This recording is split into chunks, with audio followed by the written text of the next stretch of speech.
Hello friends, welcome in my channel. Myself Atish Kumar Pandey.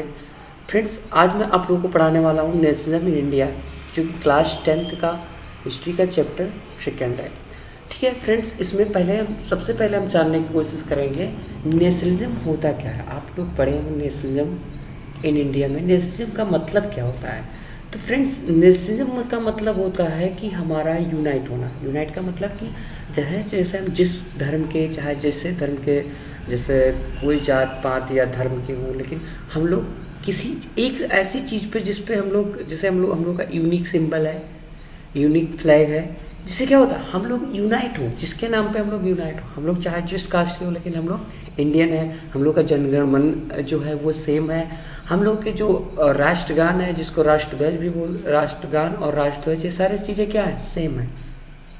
तो हमारे यहाँ नेशनलिज्म है, जहाँ पे अपना एक सिंबल, अपना एक वो होता है, वो उसको वहाँ पे क्या होता है, नेशनलिज्म मतलब नेशनलिज्म होता है। अब यहाँ पे हम इसी में इंडिया में कैसे नेशनलिज्म हुआ, इसके बारे में हम लोग सीखेंगे।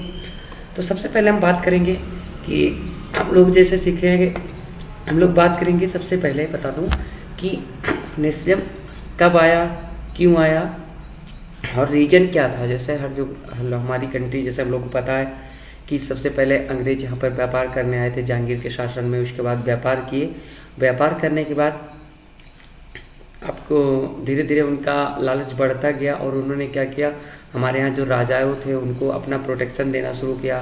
तरह तरह के उन्होंने रूल्स लाए, जैसे डक्ट्राइन्स ऑफ लॉस लाया गया, और जैसे कि डक्ट्राइन ऑफ लॉस। और दूसरा जो इन्होंने लॉर्ड वेलेस्ली ने लाया था, क्या लाया था कि इन्होंने ये ऐसा किया था कि सैनिक को अपने इनके राजा के अंडर में रखते थे। फिर पपेट सिस्टम किए, फिर उसके बाद बहुत जगह फिर धीरे धीरे इन्होंने राजाओं को सेना दिया, फिर लड़ाया उससे। आदि मतलब कि जो राजा जब जीत जाता था तो उसको क्या करते थे ये लोग अपने अंडर में, जैसे राजा जैसे दो राजा को लड़ा देते थे, फिर एक राजा अगर हार रहा होता तो उसको सपोर्ट कर देते थे, तो वो अगर जीत जाता था तो इनको क्या करता था, इनको अच्छी मात्रा में, जैसे कि इनको आधा राज अपना दे देता था। जैसे लोग राजा सोचते थे पूरा जाने से अच्छा है कि आधा इन्हीं को दे दो। तो इस तरीके से आधा आधा करते करते करते स्ट्रॉन्ग हो गए। फिर धीरे धीरे ऐसे पहले पपेट बना के राज करते हैं। लेकिन 1857 में जो मंगल पांडे के द्वारा जब क्रांति होती है, उसके फर्स्ट रिवोल्ट जब होता है 1857 में, जो बैरकपुर वाला आप लोग को याद होगा, तो उसके बाद से जो 1858 है, उसके बाद से ये लोग खुद का सत्ता स्टार्ट कर देते हैं। और फिर तरह तरह के उनके मतलब लॉर्ड विलियम बेंटिंक, ये सारे लोग आते हैं। तो इसी तरीके से ये चीज़ संस्था, मतलब ये चीज़ें चलती रहती है। वो काफ़ी चीज़ें इस्टेब्लिश्ड भी करते हैं, बट ऐसा इस्टेब्लिश्ड करते हैं। और फिर एटलीस्ट क्या होता है कि हम लोग इस टाइम चलता रहता है। फिर आगे आप बात करते हैं, हम 20 सेंचुरी के आसपास जब आते हैं, तो वहाँ से हमारी कई चीज़ें शुरू होती हैं। उसी के 20 सेंचुरी के आसपास का आपके इसमें घटना है, क्योंकि मॉडर्न हिस्ट्री तो आपका बहुत बड़ा है। सिर्फ हमें यहाँ पे नेशनलिज्म इन इंडिया के बारे में पढ़ेंगे, ठीक है। क्योंकि ऐसे तो बहुत सारी बड़ी टॉपिक्स हैं, लेकिन यहाँ पे जो आपके एनसीईआरटी में है उसी बात पे मैं चर्चा करूँगा, वो भी लाइन बाय लाइन करूँगा। तो फ्रेंड्स, आई होप कि आपको पेशेंस तो रखना पड़ेगा क्योंकि आप कंप्लीट एक चैप्टर ख़त्म करने वाले हैं, और तो आपको पेशेंस रखना पड़ेगा। और आई होप कि टाइम भी लगेगा, तो आप टाइम की परवाह ना करते हुए हमारे साथ चलिएगा और लाइन बाय लाइन, जिससे आपका बिल्कुल आप पे कम क्लियर हो जाएगा।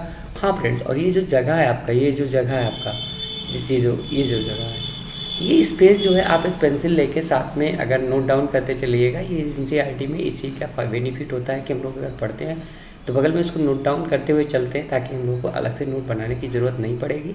और जो मैं पॉइंट्स हाईलाइट करूँगा उस पर आप ज़रूर फोकस कीजिएगा। तो फिर चलें आगे चैप्टर की तरफ। हाँ, तो अब ये देखिएगा, as you have seen modern nationalism in Europe came to be associate with the formation of nation state. जैसे हम लोगों ने यूरोप के में पहले देखो, हमारा फ्रेंच रेवोल्यूशन हुआ, यूरोप में हमने काफ़ी चीज़ों को देखा कि कैसे क्या हुआ वहाँ पे, कैसे लोगों ने देखा। जैसे हम लोग क्या होते हैं, पड़ोसी के यहाँ अगर कुछ आ जाता है तो हम लोग भी उसको होते हैं, वैसे हम यूरोपियन कंट्रीज को नेशनलिज्म देखा। Came to be associated with formation of nation state, वहाँ पे कैसे एक नेशन स्टेट बना था, हम लोगों ने पीछे अभी पिछले चैप्टर में, चैप्टर 1 में आप पढ़े होंगे। It is also means a change in people of understanding who they were and what define their identity sense belonging. अब यहाँ पे देखिएगा, कह रहा है it also meant that change in people understanding, जो हमारे बीच की अंडरस्टैंडिंग है उनमें क्या हुआ, चेंज ला दिया। जो नेशनल स्टेट आया, जो यूनिटी आई, वो क्या हुआ, जो लोग थे उनके अंदर क्या हुआ, चेंज ला दिया। Who they were and what defined the identity, मतलब वो कौन है, वो कौन थे, अब कौन है, और उनकी क्या आइडेंटिटी है। हर इंसान सोचता है कि मेरी एक आइडेंटिटी हो। जैसे अगर नहीं कुछ तो कहेंगे तुम्हारे आइडेंटिटी तुम्हारे माँ बाप है, वैसे लोगों की एक आइडेंटिटी होनी चाहिए। हम लोग चाहे जहाँ भी हो, आई एम सीधा बोलोगे I am from India, I am Indian, ऐसा आप लोग बोलते हो ना, तो उसी तरीके से आपकी एक सिंबल है, आपकी एक अलग लैंग्वेज है, आपकी एक करेंसी है, ये सारी चीज़ें हैं जिसके नाम पे आपकी एक पहचान है। वैसे ही वहाँ पे लोगों के अंदर अंडरस्टैंडिंग लाती कि उनका सेंस ऑफ बिलोंगिंग, ये सब सारी चीज़ें थी। New symbol, new icons, new songs, idea forged, new links and redefined a boundary of the communities. देखिए हमें क्या नए नए सिंबल, अपना नया आइकॉन्स और नई डिफाइंड बाउंड्रीज, ये सारी चीज़ें हमें देखने को मिलती है। In most countries the making of the new nation identity was long process. How did conscious emerge in India. देखो ये हमें कॉन्स्टिट्यूट, मतलब ये जो नेशनल आइडेंटिटी है, इसको हमें बनने में, कह रहा है in most countries the making of new national identity was long process, का एक बहुत लंबी जर्नी थी। अब यहाँ पे देखिए बहुत लंबी जर्नी थी। How did they conscious emerge in India. अब ये चीज़ें, जैसे हर जगह जर्नी तो थी, लेकिन अब ये इंडिया में कैसे हुई, इस चीज़ को हम यहाँ पर देखने वाले हैं। जो मैंने आपको पहले बताया कि नेशनल इंडिया में कैसे आया, उसको हम लोग देखने वाले हैं। तो आई होप कि ये पैराग्राफ आपको समझ आया। आगे बढ़ते हैं, दूसरे पैराग्राफ पे चलते हैं। फ्रेंड्स आगे थोड़ा सा, ये देखिए, हाँ यहाँ पे in India and as in many other colonies. अब फ्रेंड्स ये कॉलोनीज का क्या मतलब होता है। कॉलोनीज का मतलब होता है जो हमारे कॉलोनियल पीरियड, जैसे हम लोग जो अंग्रेजों का शासन था, ब्रिटिश शासन था, उसको हम लोग कॉलोनियल पीरियड बोलते हैं। तो in India as in many other colonies and growth of modern nationalism in intimately connected to the anti colonial movement. मतलब हम लोग का जो ग्रोथ था मॉडर्न नेशनलिज्म का, वो कहीं ना कहीं हमारे एंटी कॉलोनियल मूवमेंट, जो अंग्रेज़ों के खिलाफ मूवमेंट चलाया गया, उससे कहीं ना कहीं कनेक्टेड था। People become discovered, people become anti colonial movement, people began discovering their unity in process of their struggle with colonialism. क्या है, पीपल ने जो अपनी सबसे पहले क्या था कि यहाँ पे लोगों का मानना था कि अगर आप, सबसे पहले क्या था, अगर आप, सीधी सी बात है, अगर आप यूनिटी नहीं पाएंगे तो फिर आपको इस कॉलोनिज्म से छुटकारा नहीं मिल सकता। People began discovering their unity process of their struggle with colonialism, मतलब अंग्रेजों से मतलब उनके अपोज में, उन्हीं के साथ साथ उन्हीं से स्ट्रगल करते हुए अपनी यूनिटी की तरफ बढ़ने लगे। The sense of being oppress under the colonialism provide a share bound that tied many different group together but each class of their felt effect of colonialism differently. मतलब यहाँ पे हम, इसमें क्या हुआ, हम लोग एक शेयर बॉन्ड करते हैं लोगों के बीच, चाहे वो किसी भी ग्रुप के हों, इन हम लोगों ने सबको एक बनाया। But each class and group felt effect of colonialism differently. मतलब देखो अंग्रेज तो थे, लेकिन हर जो अलग अलग से हम लोग यूनिटी लाए तो हम आज सेम है, बट जब इंग्लिश पीरियड था तो हर कम्युनिटी अलग तरीके के प्रॉब्लम से जूझ रही थी। बिजनेसमैन अलग से, और जो लेबर थे उनको अलग प्रॉब्लम थी, जो ज़मींदार थे उनको अलग प्रॉब्लम थी। तो ये सारी चीज़ें उनकी अगर प्रॉब्लम सेम होती तो हमें तो चट से मिल जाता, आराम से हमें फ्रीडम मिल जाती, ऐसा कुछ नहीं था। तो each class group felt effect of the colonialism differently, their experience varied and their notion of freedom were not always same. सारा लोगों का फ्रीडम सेम नहीं था। The Congress under the Mahatma Gandhi tries to force the group together one movement but the unity did not emerge without conflict। देखो जो कांग्रेस थी under the Mahatma Gandhi, जो उस समय लीडर जब महात्मा गांधी थे, under the guidance of Mahatma Gandhi, कि गाइडेंस में, मतलब कि उन्होंने कोशिश की इससे कि सारे ग्रुप को एक ही मूवमेंट में हम लोग एक साथ बांध दें, but the unity did not emerge without conflict. मतलब बिना स्ट्रगल, कॉन्फ्लिक्ट का मतलब अगर हम यहाँ पे लेंगे, कॉन्फ्लिक्ट का मतलब आपका यहाँ पे हो रहा है कि संघर्ष, या विदाउट संघर्ष के पॉसिबल नहीं था। अब हम लोग आगे बढ़ते हैं। In an earlier text book you have read about the growth of nationalism. अपनी अर्लियर टेक्स्ट बुक में नेशनलिज्म के बारे में पढ़ा है, मतलब कि आगे जो हम लोग पहले चैप्टर पढ़े हैं उसमें भी हम लोग नेशनलिज्म पढ़े हैं in India of this first decades of the 20th century. अब in this chapter we will pick up the story from 1920 and study the non cooperation civil movement. क्या क्या चीज़ें पढ़ने वाले हैं? Civil disobedient movement, we will explore how the Congress sought develop national movement. ये भी देखेंगे कि कांग्रेस कैसे डेवलप करती है नेशनल मूवमेंट को, and how different social group participate in this movement and how national capture imagining of the people. इन सारे चैप्टर्स में ये देख रहे हैं कैसे यहाँ पे नेशनलिज्म होता है, कैसे नॉन कोऑपरेटिव मूवमेंट चलता है, कैसे बाइकआउट करते हैं, कैसे कांग्रेस सबको पार्टिसिपेट करके एक साथ कैप्चर करती है। ये सारे चैप्टर्स को हम लोग यहाँ पे पढ़ने वाले हैं। भाई फ्रेंड्स, इतना आपको समझ में आया होगा। आप लोग ये देखिए क्या लिखा हुआ है, राम भरोसे हिंदू होटल। शायद ये आप लोग देख रहे होंगे, इसमें देखिए राम भरोसे करके लिखा ना, शायद। हाँ, राम भरोसे हिंदू होटल। फ्रेंड्स देखिएगा यहाँ पर ढेर सारी भीड़ जमा हुई है, ये सारी चीज़ें देखिए, अब चेहरा आपको दिख रहा होगा क्लियर। तो ये सारी चीज़ें थी, इस समय सारे लोग कलेक्ट होते हैं एक जगह पे। तो ये अब कब की भीड़ का बात है तो ये भी देख लेते हैं कि जो पिक्चर है तुम्हारी 6 अप्रैल 1919 की है। मास, अब आपको लोग को पता है 13 अप्रैल को जलियांवाला हुआ था। क्या 13 अप्रैल को जलियांवाला हुआ था। तो फ्रेंड्स उसकी बात हम तो नहीं करेंगे जलियांवाला की, क्योंकि बहुत ख़तरनाक दर्दनाक था। तो अभी आगे पढ़ेंगे भी, ऐसा कोई नहीं कि मैं नहीं करूँगा, बट आगे पढ़ूँगा। तो street become a common feature during the national movement. ये एक स्ट्रीट की, मतलब जैसे हम लोग का चौराहे वगैरह वैसे भी कुछ सीन है। अब पहला टॉपिक में जो हम बात करने वाले हैं, जिसमें हम जिक्र करेंगे first world war. Friends first world war वैसे तो इस समय यूक्रेन और रसिया का तो चल रहा है। आई होप कि थर्ड वार का रूप तो नहीं लिया, बट वैसे ही हमारे पास एक फर्स्ट वर्ल्ड वार हुआ था, खिलाफत and non cooperation movement. Friends इन तीनों पे हम लोग देखेंगे, जैसे हम लोगों को अभी बताया गया था कि हम लोग ये सारी चीज़ें देखेंगे, कांग्रेस की कैसे क्या कदम उठाती, तो वैसे ही इन चीज़ों पे हम लोग देखने वाले हैं। तो सबसे पहले आइए बात करते हैं, यहाँ पे देखेंगे in year 1990 we see national movement separating to new area, incorporating new social groups and development new modes of struggle. How do we understand these development and what implication of they we have? 1990 में हमने देखा कि national movement separating new area, अलग अलग area में फैल गया, incorporating new social group and develop new modes of struggle, मतलब नया सोशल ग्रुप बनाया, नया स्ट्रगल के लिए एक तरफ चल रहा। How do we understand this development? अब इस कैसे हम इस डेवलपमेंट को समझेंगे? What implication they did they have, उनके पास क्या क्या इम्प्लीकेशंस थे, और ये चीज़ों को हम जानेंगे।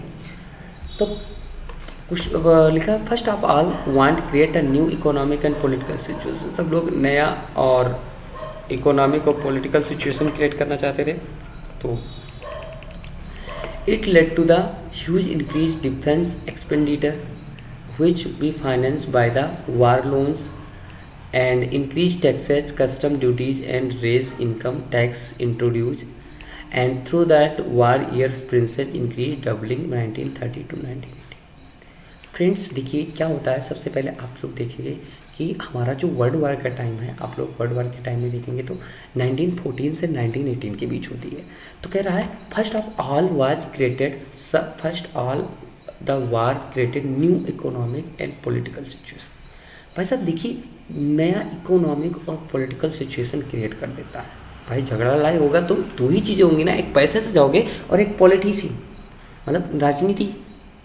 अब दो ही सिचुएशन वहाँ पे क्रिएट होती है। It led to the huge increase in defence expenditure. अब भाई साहब आपका क्या होता है, अब जो भाई लड़ाई की हो तो खर्चे तो उनके डिफेंस में खर्चा होता है, which was finance by the war loans. अब ये लोग वार लोन्स लेते हैं एंड इंक्रीज टैक्स है, यहाँ का टैक्स बढ़ा देते हैं, custom duties were raised and income tax introduce, नए नए इनकम टैक्स लाते हैं क्योंकि उनको चाहिए होता है पैसा युद्ध के लिए।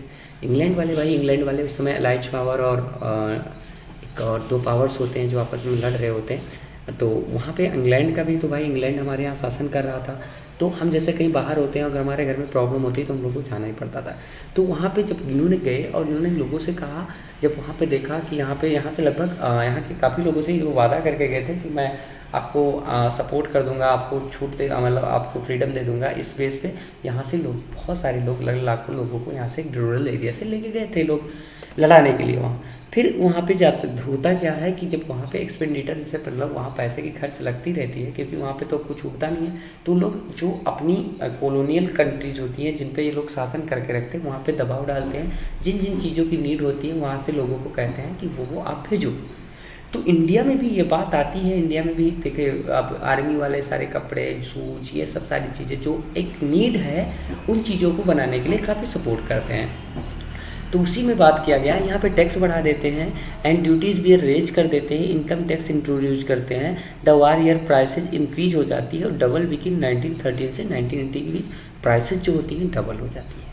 क्योंकि भाई टैक्स बढ़ाओगे तो अगला टैक्स, अगर मान लो गवर्नमेंट टैक्स बढ़ाती है तो देखिए गवर्नमेंट टैक्स बढ़ाएगी तो क्या होगा, हम अपने जेब से तो देंगे नहीं, हम लोग उसी हिसाब से चीज़ों को बेचेंगे, तो वही चीज़ होता है। Leading to extreme hardship for the common people, villagers were called upon a supply soldier. Village को कहा गया कि आप सप्लाई करो क्या सोल्जर्स को, and the force requirement recruitment in rural area caused widespread anger. Then 1914, 1918 and 1920 से 1921 crop failed in many parts of India. देखिए ये सारी चीज़ें क्या हुई, क्रॉप फेल हो गई, resulting in acute shortage of food. भाई क्रॉप फेल्ड हो गई क्योंकि आप सैनिक वाले सारे सामान ग्रो कर रहे हैं, इंडिगो वगैरह जो भी चीज़ें ज़्यादा रिक्वायरमेंट थी उसको कर रहे हैं, तो आपके यहाँ शॉर्टेज हो गया, फूड शॉर्टेज हो गया। This was accompanied by and influenza. उसी समय एक इन्फ्लुएंजा बीमारी आ गई थी। तो भाई देखो जैसे कोविड-19 2019, वैसे उस समय 1919 की बात चल रही थी, तो 100 साल बाद आप लोगों ने कोविड-19 में सुना होगा कि 100 साल बाद भी महामारी आई थी, तो उस समय वही इन्फ्लुएंजा था जो फैला हुआ था। According to census 1922 13 million people perish to result of the famine and epidemic. इस एपेडमिक से लगभग 12 से 13 मिलियन, मतलब कह सकते हैं कि 1 मिलियन में 10,000, तो आप लोग बताइए 12 से 13 मिलियन कितना होता है। अब यहाँ पे फोर्स रिक्रूटमेंट का एक मतलब क्या है, ये प्रोसेस बाय हुई the colonial state force to people to join army. Force recruitment क्या होता है कि आप कहते नहीं, बाबा दादा बताते हैं कि हम लोगों के ज़माने में फिर पकड़ के आर्मी में ले जाते थे, तो ये सारी चीज़ें थी। People hoped that their hardship would end after the war was over, but that did not happen. लोगों को कहना था भाई साहब मैं अगर इनको हेल्प कर रहा हूँ तो हो सकता है, हाँ अगले से मेरी ये उम्मीद होती ना कि मैं इससे हेल्प करता हूँ, हो सकता है मेरा हेल्प करे। उसी तरीके से people hope that their hardship would end after the war was over but did not happen. लोगों को आशा होती है कि भाई मैं इनकी हेल्प कर रहा हूँ तो ये मेरा वार, मतलब वार ख़त्म होने के बाद, युद्ध खत्म होने के बाद, इंग्लैंड आज परिस्थिति में मैं उसकी अगर हेल्प कर रहा हूँ तो कल को वार ख़त्म होने के बाद वो मेरी मदद कर देगा।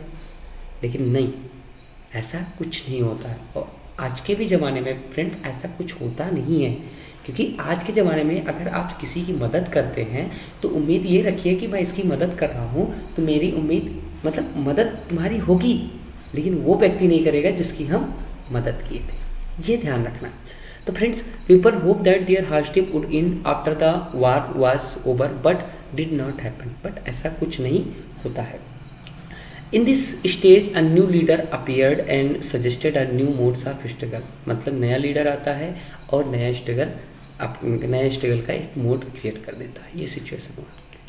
अब आइडिया ऑफ सत्याग्रह। सत्याग्रह का मतलब क्या हुआ कि लोगों के अंदर सत्याग्रह का आइडिया कैसा है, तो एक झलक देखेंगे आइडिया ऑफ सत्याग्रह।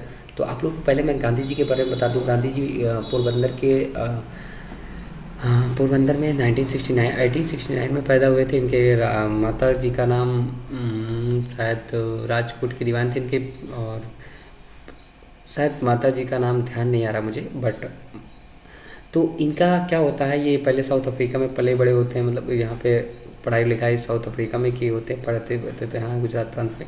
लेकिन क्या होता है कि वहाँ पे इन्होंने काफ़ी, उस समय नेल्सन मंडेला का नाम आपने सुना हुआ, तो वहाँ पे साउथ अफ्रीका में गोरे काले का बहुत भेद होता है।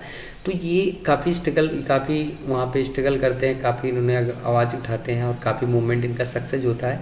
तो जब इंडिया के लोग, बहुत सारे लोग जब जाते हैं वहाँ से मिलते हैं गांधी जी से, तो ये भी इंडिया के होते हैं, इनको कहा जाता है कि आप चलिए, बट इनको उतना वो नहीं होता है क्योंकि वहाँ पे स्ट्रगल छोड़ नहीं पाते। बट एक टाइम गांधी जी जब वहाँ से जा रहे होते हैं, मैं एक अच्छी स्टोरी बता दूँ, तो गांधी जी एक ट्रेन से जा रहे होते हैं, तो इनके पास एक एसी का टिकट भी होता है। अब एसी का टिकट होते हुए भी इनको उस एसी वाले डिब्बे में बैठने नहीं दिया जाता है, क्योंकि वहाँ पे ऑलरेडी गोरखे लोग होते हैं, मतलब कि कॉलोनियल अंग्रेजों ब्रिटिश लोग रहते हैं, वो इनको घृणा करते हैं क्योंकि गांधी जी इंडियंस होते हैं और इनका मतलब उनके जैसा गोरे वगैरह नहीं होते, ये सारी चीज़ें होती हैं। वैसे गांधी जी गोरे तो थे, बट उतने गोरे भी नहीं थे, तो मतलब इंडियंस थे, और इनको काफ़ी कुछ टिकट होने के बावजूद भी इनको ट्रेन से ढकेल दिया जाता है। तो गांधी जी को सोच आती, होता नहीं कि जब अपने पास प्रॉब्लम आती है तभी अगले को पता चलता है कि अगला कैसे के ऊपर बीत रहा होगा। तो फ्रेंड वही चीज़ें थी कि गांधी जी जो था कि गांधी जी कैसे इस चीज़ों पे मतलब कैसे उनको आए इंडिया। तो बस यही चीज़ थी, जब इनको ट्रेन से ढकेल दिया गया, मतलब बाहर कर दिया गया, तो इनके भी मन में सारी चीज़ें आई और ये फटाक से 1915 में आ गए इंडिया। तो उसी चीज़ की बात है, Mahatma Gandhi return to India in January 1915 में ये आ गए इंडिया। एज यू नो, अब गांधी जी ट्रेन से, मान लो सपोज दैट, एक अब इमेजिन करो कि गांधी जी ट्रेन से उतर रहे हैं, उतरने के बाद उनका देखो क्या होगा। वो देखिए यहाँ पे क्या दिखते हैं कि क्या नाम है, लोगों को कोई सुनवाई नहीं, कोई यूनिटी नहीं है, लोग स्ट्रगल करना तो चाहते हैं, खिलाफ तो आज बहुत बम भरा है, लेकिन यही नहीं पता कि कहाँ छोड़ना है, कैसे के साथ छोड़ना है। अगर मान लो अकेले छोड़ते हैं कोई, तो क्या होगा, कैसे होगा, तुरंत ब्लास्ट कर दिया जाएगा। तो सबसे पहले यहाँ पे यूनिटी नहीं है। अब गांधी जी का क्या अगला टारगेट होता है, तो बच्चों बिल्कुल बने रहिएगा हमारे साथ, देखते हैं क्या होता है। तो Mahatma Gandhi return to India 1915। As you know, he had came from South Africa where he is successfully part. आपको मैं ऑलरेडी बता चुका हूँ कि सक्सेसफुली वहाँ पे कई भाई मिशन पूरा करते हैं। कहते हैं नहीं, सक्सेस रेट गांधी जी की बड़ी अच्छी होती है, तभी तो यहाँ पे सक्सेस कर जाते हैं। तो हाँ, एक बात और मैं आपको बता दूँ फ्रेंड्स, मज़े की बात यह है कि गांधी जी का पेशेंस बहुत ज़्यादा होता है। फ्रेंड्स, इतना बेइज्जती करने के बाद कौन पेशेंस के साथ रह पाएगा, लेकिन गांधी जी नहीं। तभी आज भाई दिल में आंधी ना हो, मतलब आंधी हो या ना हो, लेकिन जेब में गांधी ज़रूर होना चाहिए। तो वही चीज़ है। तो गांधी का बात तो भगवान की नहीं, लेकिन गांधी जी की फ़ोटो से तो बहुत से खुश रहता है, वो चीज़ हमने देखा। तो ऐसा नहीं गांधी जी सबके जेबों में और सबके पास आ गए, दिलों में आ गए, ऐसा नहीं। बस उसका भी एक रीज़न था, उनका एक पेशेंस बहुत ज़्यादा था। तो Indian worker in South Africa march through Volksrust in 6 November 1930। Mahatma Gandhi was leading of the worker of Newcastle to Transvaal and march were stopped, and Gandhiji arrested thousands of the workers joined of the satyagraha against racist law and denied right to worship। यहाँ पे भाई गांधी जी के arrest करने वाले अंग्रेज लोग हैं, वही एक सीन बताया गया है। फ्रेंड्स, आगे बढ़ते हैं। वैसे मैं आपका टाइम बहुत ले रहा हूँ, लेकिन फ्रेंड्स टाइम तो लगेगा ही लगेगा, क्योंकि भाई लाइन बाय लाइन जब हम लोग पढ़ने के लिए सोचे हैं तो फिर तभी सोच लेना चाहिए कि हम लोग को टाइम लगेगा। तो फिलहाल कोई दिक्कत नहीं, मैं कोशिश कर रहा हूँ तो जल्दी जल्दी। The racist regime with noble method mass agitation which the called satyagraha. देखो, एक racist regime with a noble method to mass agitation while called satyagraha. बेटा, एक रेजिस्ट रिजाइन जिसमें क्या होता था, नोबल मेथड, इन्होंने कहा कि एक नॉर्मली तरीके से एक मूवमेंट चलाया जाए, जिसको हम लोग इन्होंने सत्याग्रह, जो किस पे बेस्ड था, ट्रुथ कहते नहीं, अहिंसा, और उस पर व्याकृत था, किस पे, ट्रुथ, और उन सारी चीज़ों पे बाकी था। तो the idea of satyagraha emphasise the power of the truth and need to search of the truth. मतलब वो सच पे चल रहा था। And I struggle suggested that it cause the was true if the struggle was against the non justice. अब यहाँ पे then physical force was not necessary to fight the oppressive and without seeking vengeance of the being aggressive, a satyagrahi could win the battle through the non violence. अब यहाँ पे इतने महीने में समझेगा।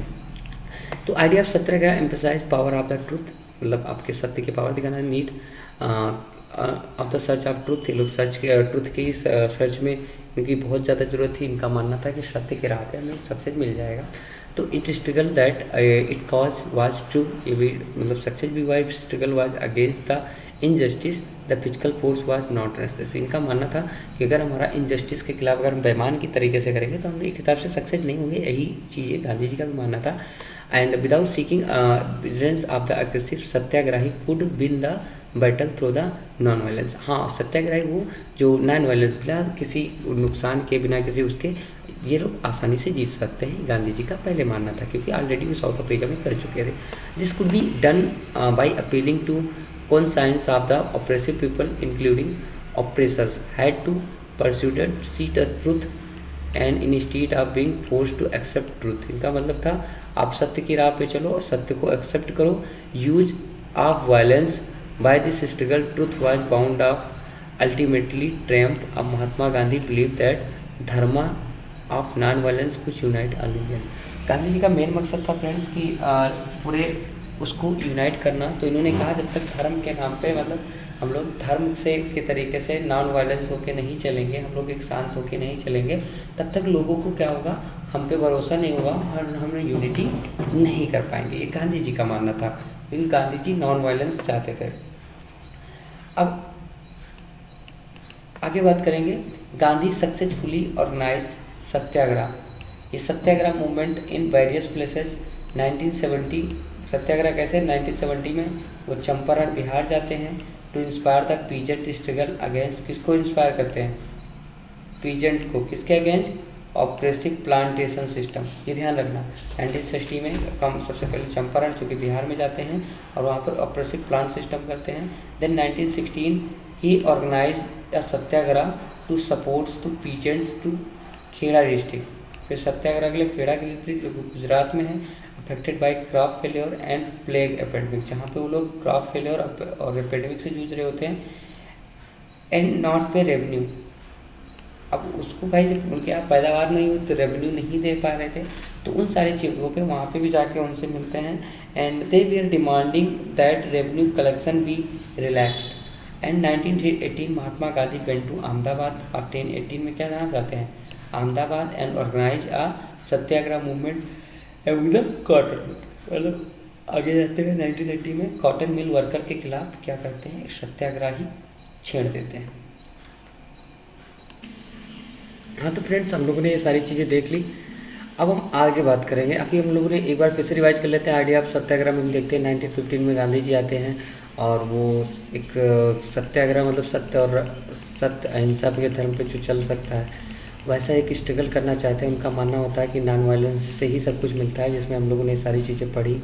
ट्रुथ पे होता है और वो लोगों को के अंदर यूनिटी जगाना चाहते हैं, और जो भी एक बहुत शांत और धर्म और नॉन वायलेंस के दम पे ही लोगों को यूनाइट करना चाहते हैं। ये सारी चीज़ें हमने देखा इस वाले टॉपिक में, जो कि 1.1 पूरा हम लोगों ने अच्छे से सारी चीज़ें की। अब हम लोग दूसरी टॉपिक पे देखेंगे। आप लोग 1.2 यहाँ पे देखिएगा, ये जो मैं हाईलाइट आपको करने जा रहा हूँ, ये देखिए रॉलेट एक्ट। अब रॉलेट एक्ट लोगों को मतलब हम लोग पढ़ते तो हैं, लेकिन रॉलेट एक्ट होता क्या है फ्रेंड्स? तो रॉलेट एक्ट अगर आपको मैं बता दूं तो एक हिसाब से देखा जाए तो क्या होता है ना, इन लोगों ने जब वर्ल्ड वॉर जीता 1914 से 1918 के बीच में, तो अब देखा यहाँ पे जब मान लो क्या होता है, जब वो लोग इंडिया से मतलब फिर भी यहाँ पे जो दबाव था इंडिया के वालों के बीच ये कम हुआ, तो यहाँ की फैक्ट्रियाँ जो थी वहाँ की कम हुई, तो यहाँ पे इंडिया से का एक्सपोर्ट बढ़ा, लोगों का एम्प्लॉयमेंट बढ़ा, तो इंडिया वाले लोग मतलब कुछ ज़्यादा डेवलप कर लिए थे, स्ट्रगल भी करने लगे थे, जैसे चंपारण मूवमेंट ये सारी चीज़ें चलने लगी थी। तो अब उनके जब वो लोग आए फिर से 1918 में वापस आए, फिर देखा उन्होंने कि क्या सारे रूल्स रेगुलेशन इनके से इंडिया वाले उससे थोड़ा बाहर आ रहे हैं, मूवमेंट कर रहे हैं, तो उन्होंने फिर से एक रॉलेट एक्ट लाया। रॉलेट एक्ट का मतलब कि इन्होंने कहा कि लोग जब एक दूसरे से मिलेंगे ही नहीं तो यूनाइट कैसे होंगे। तो इन्होंने कहा कि भाई क्यों ना हम एक जैसे धारा 144 कोविड-19 के बाद टाइम में आप लोगों ने देखा होगा कि 4 लोग एक साथ नहीं खड़े हो सकते, तो वैसे इन्होंने एक रूल लगाया कि अगर कोई 4 लोग नहीं खड़े हो सकते, जिससे क्या होगा कि कि इन लोगों के अंदर यूनाइट नहीं हुआ। तो उसी की बात देखेंगे। Emboldened this issue, Gandhi ji 1919 decide to launch a national wide satyagraha against the propose Rowlatt Act. Rowlatt Act 1919 में हुआ था, इसके अगेंस्ट उन्होंने नेशनल वाइड सत्याग्रह चलाया था। This act been hurriedly passed through the imperial legislative council. ये किसके द्वारा पास किया गया, मतलब हरिडली मतलब जल्दी में जैसे कह सकते हैं, passed by the imperial legislative council and United opposition and Indian member. It is gave a government to enormous powers to repress political activities. मतलब ये government enormous power repressive activities allowed to detention of politics prisoner without trial for years. वही जो मैंने बताया कि हाल ही में लोगों के द्वारा जो वहाँ पे रॉलेट एक्ट था, ये एक्ट था जो कि जल्दी में पास हुआ था। और किसके द्वारा पास हुआ था, इम्पीरियल लेजिस्लेटिव काउंसिल के द्वारा, जिससे despite the unite of operation of India, जो लोग यूनिटी ला रहे थे उनके खिलाफ हुआ था।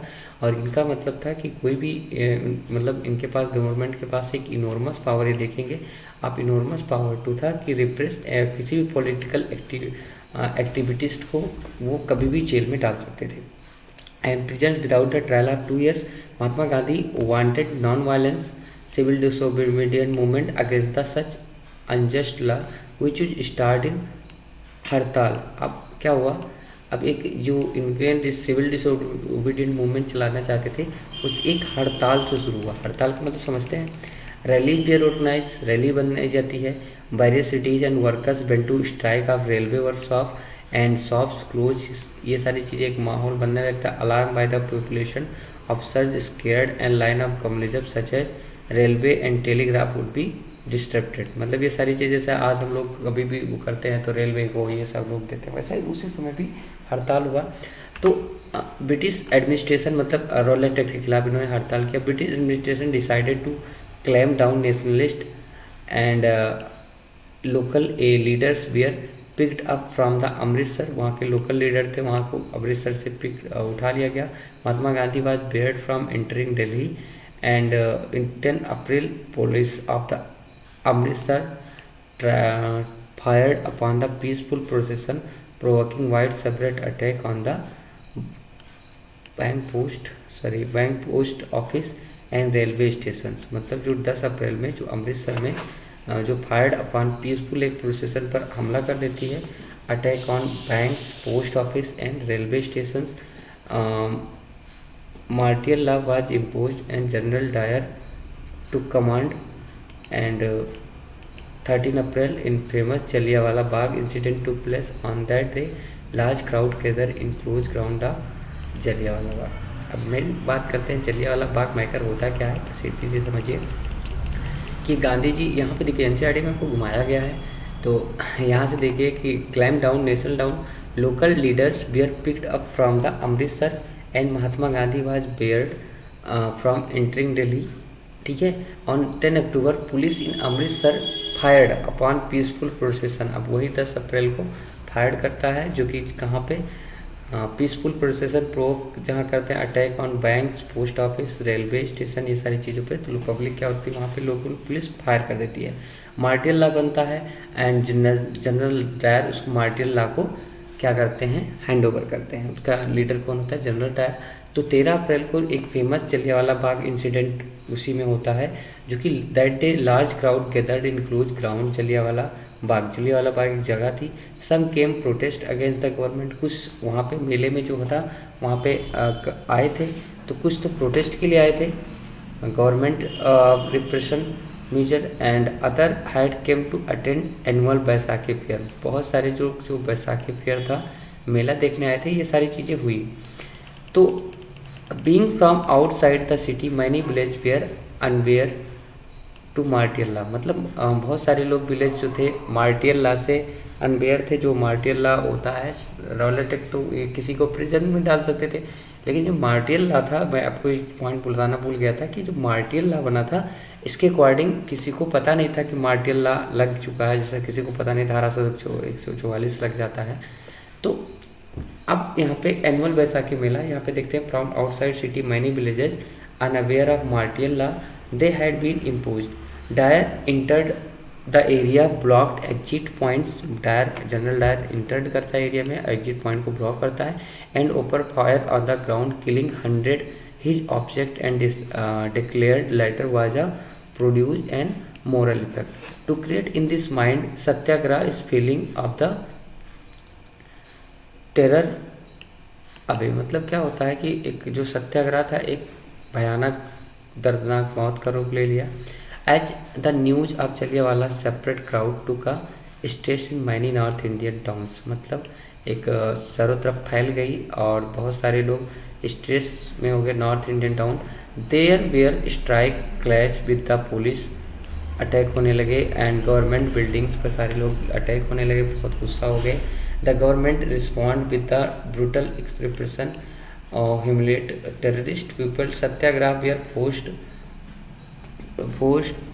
Rubbed their noses and ground crawl and street and सलाम सल्यूट टू ऑल साहिब्स पीपल वेयर फौज village around the Gujarat Punjab Pakistan were bombed seeing violence and separate Mahatma Gandhi called a movement. देखो क्या हुआ, अब जो इन्होंने चलाया था कि सत्याग्रह मूवमेंट, इनका देखा कि जो जलियांवाला मैकर हुआ वहाँ से लोग स्ट्राइक करने लगे, क्लैश होने लगा, पुलिस पर अटैक होने लगी, government respond brutal repression seeking humiliated and terrorist people. Satyagrahi were forced to rub their noses. देखो यहाँ पे देखो humiliate and terrorist people, satyagrahi were forced to rubbed their nose on the ground. जो सत्याग्राही थे उनको अब ये किया जाता था, उनको मतलब स्ट्रीट में मतलब अगर मान लो पकड़े भी गए तो वहाँ पे क्या हो जाता था, नाक रगड़ने को कहा जाता। सलाम सल्यूट टू ऑल साहिब, सबको सल्यूट करो। People were flogged the village around, इसमें देखेंगे Gujranwala in Punjab now in Pakistan, यहाँ की इंसिडेंट है। Were bombed seeing violence separate of Mahatma Gandhi called up, मतलब वहाँ पे बम चलाए गए तो जब गांधी जी का देखो वायलेंस तो था नहीं, जब जलियांवाला होने के बाद इतना सारी चीज़ें हर जगह पे गांधी जी दिखते हैं तो ये मूवमेंट को जो सत्याग्रह मूवमेंट होता है उसको वापस ले लेते हैं। अब यहाँ पे while the Rowlatt satyagraha had been wide separate movement in was still limited mostly cities towns, सारी चीज़ें देखो जो while the satyagraha had been wide separate movement it still limited mostly cities जो होते हैं towns, Mahatma Gandhi felt need of launch more broad based movement in India. Gandhi ji सोचते कि भाई जो बड़े बड़े सिटीज़ है मतलब कि अब छोटे से काम नहीं बनेगा, थोड़ा सा बड़ा, but he certain that no one movement could be organise without bringing of Hindu and Muslim group. इनका एक तो इसके बाद इनके पास सबसे बड़ी पहले फेस चैलेंज था कि बिना किसी हिंदू और मुस्लिम को एक किए हम लोग आगे नहीं बढ़ सकते। One way doing felt was take खिलाफत।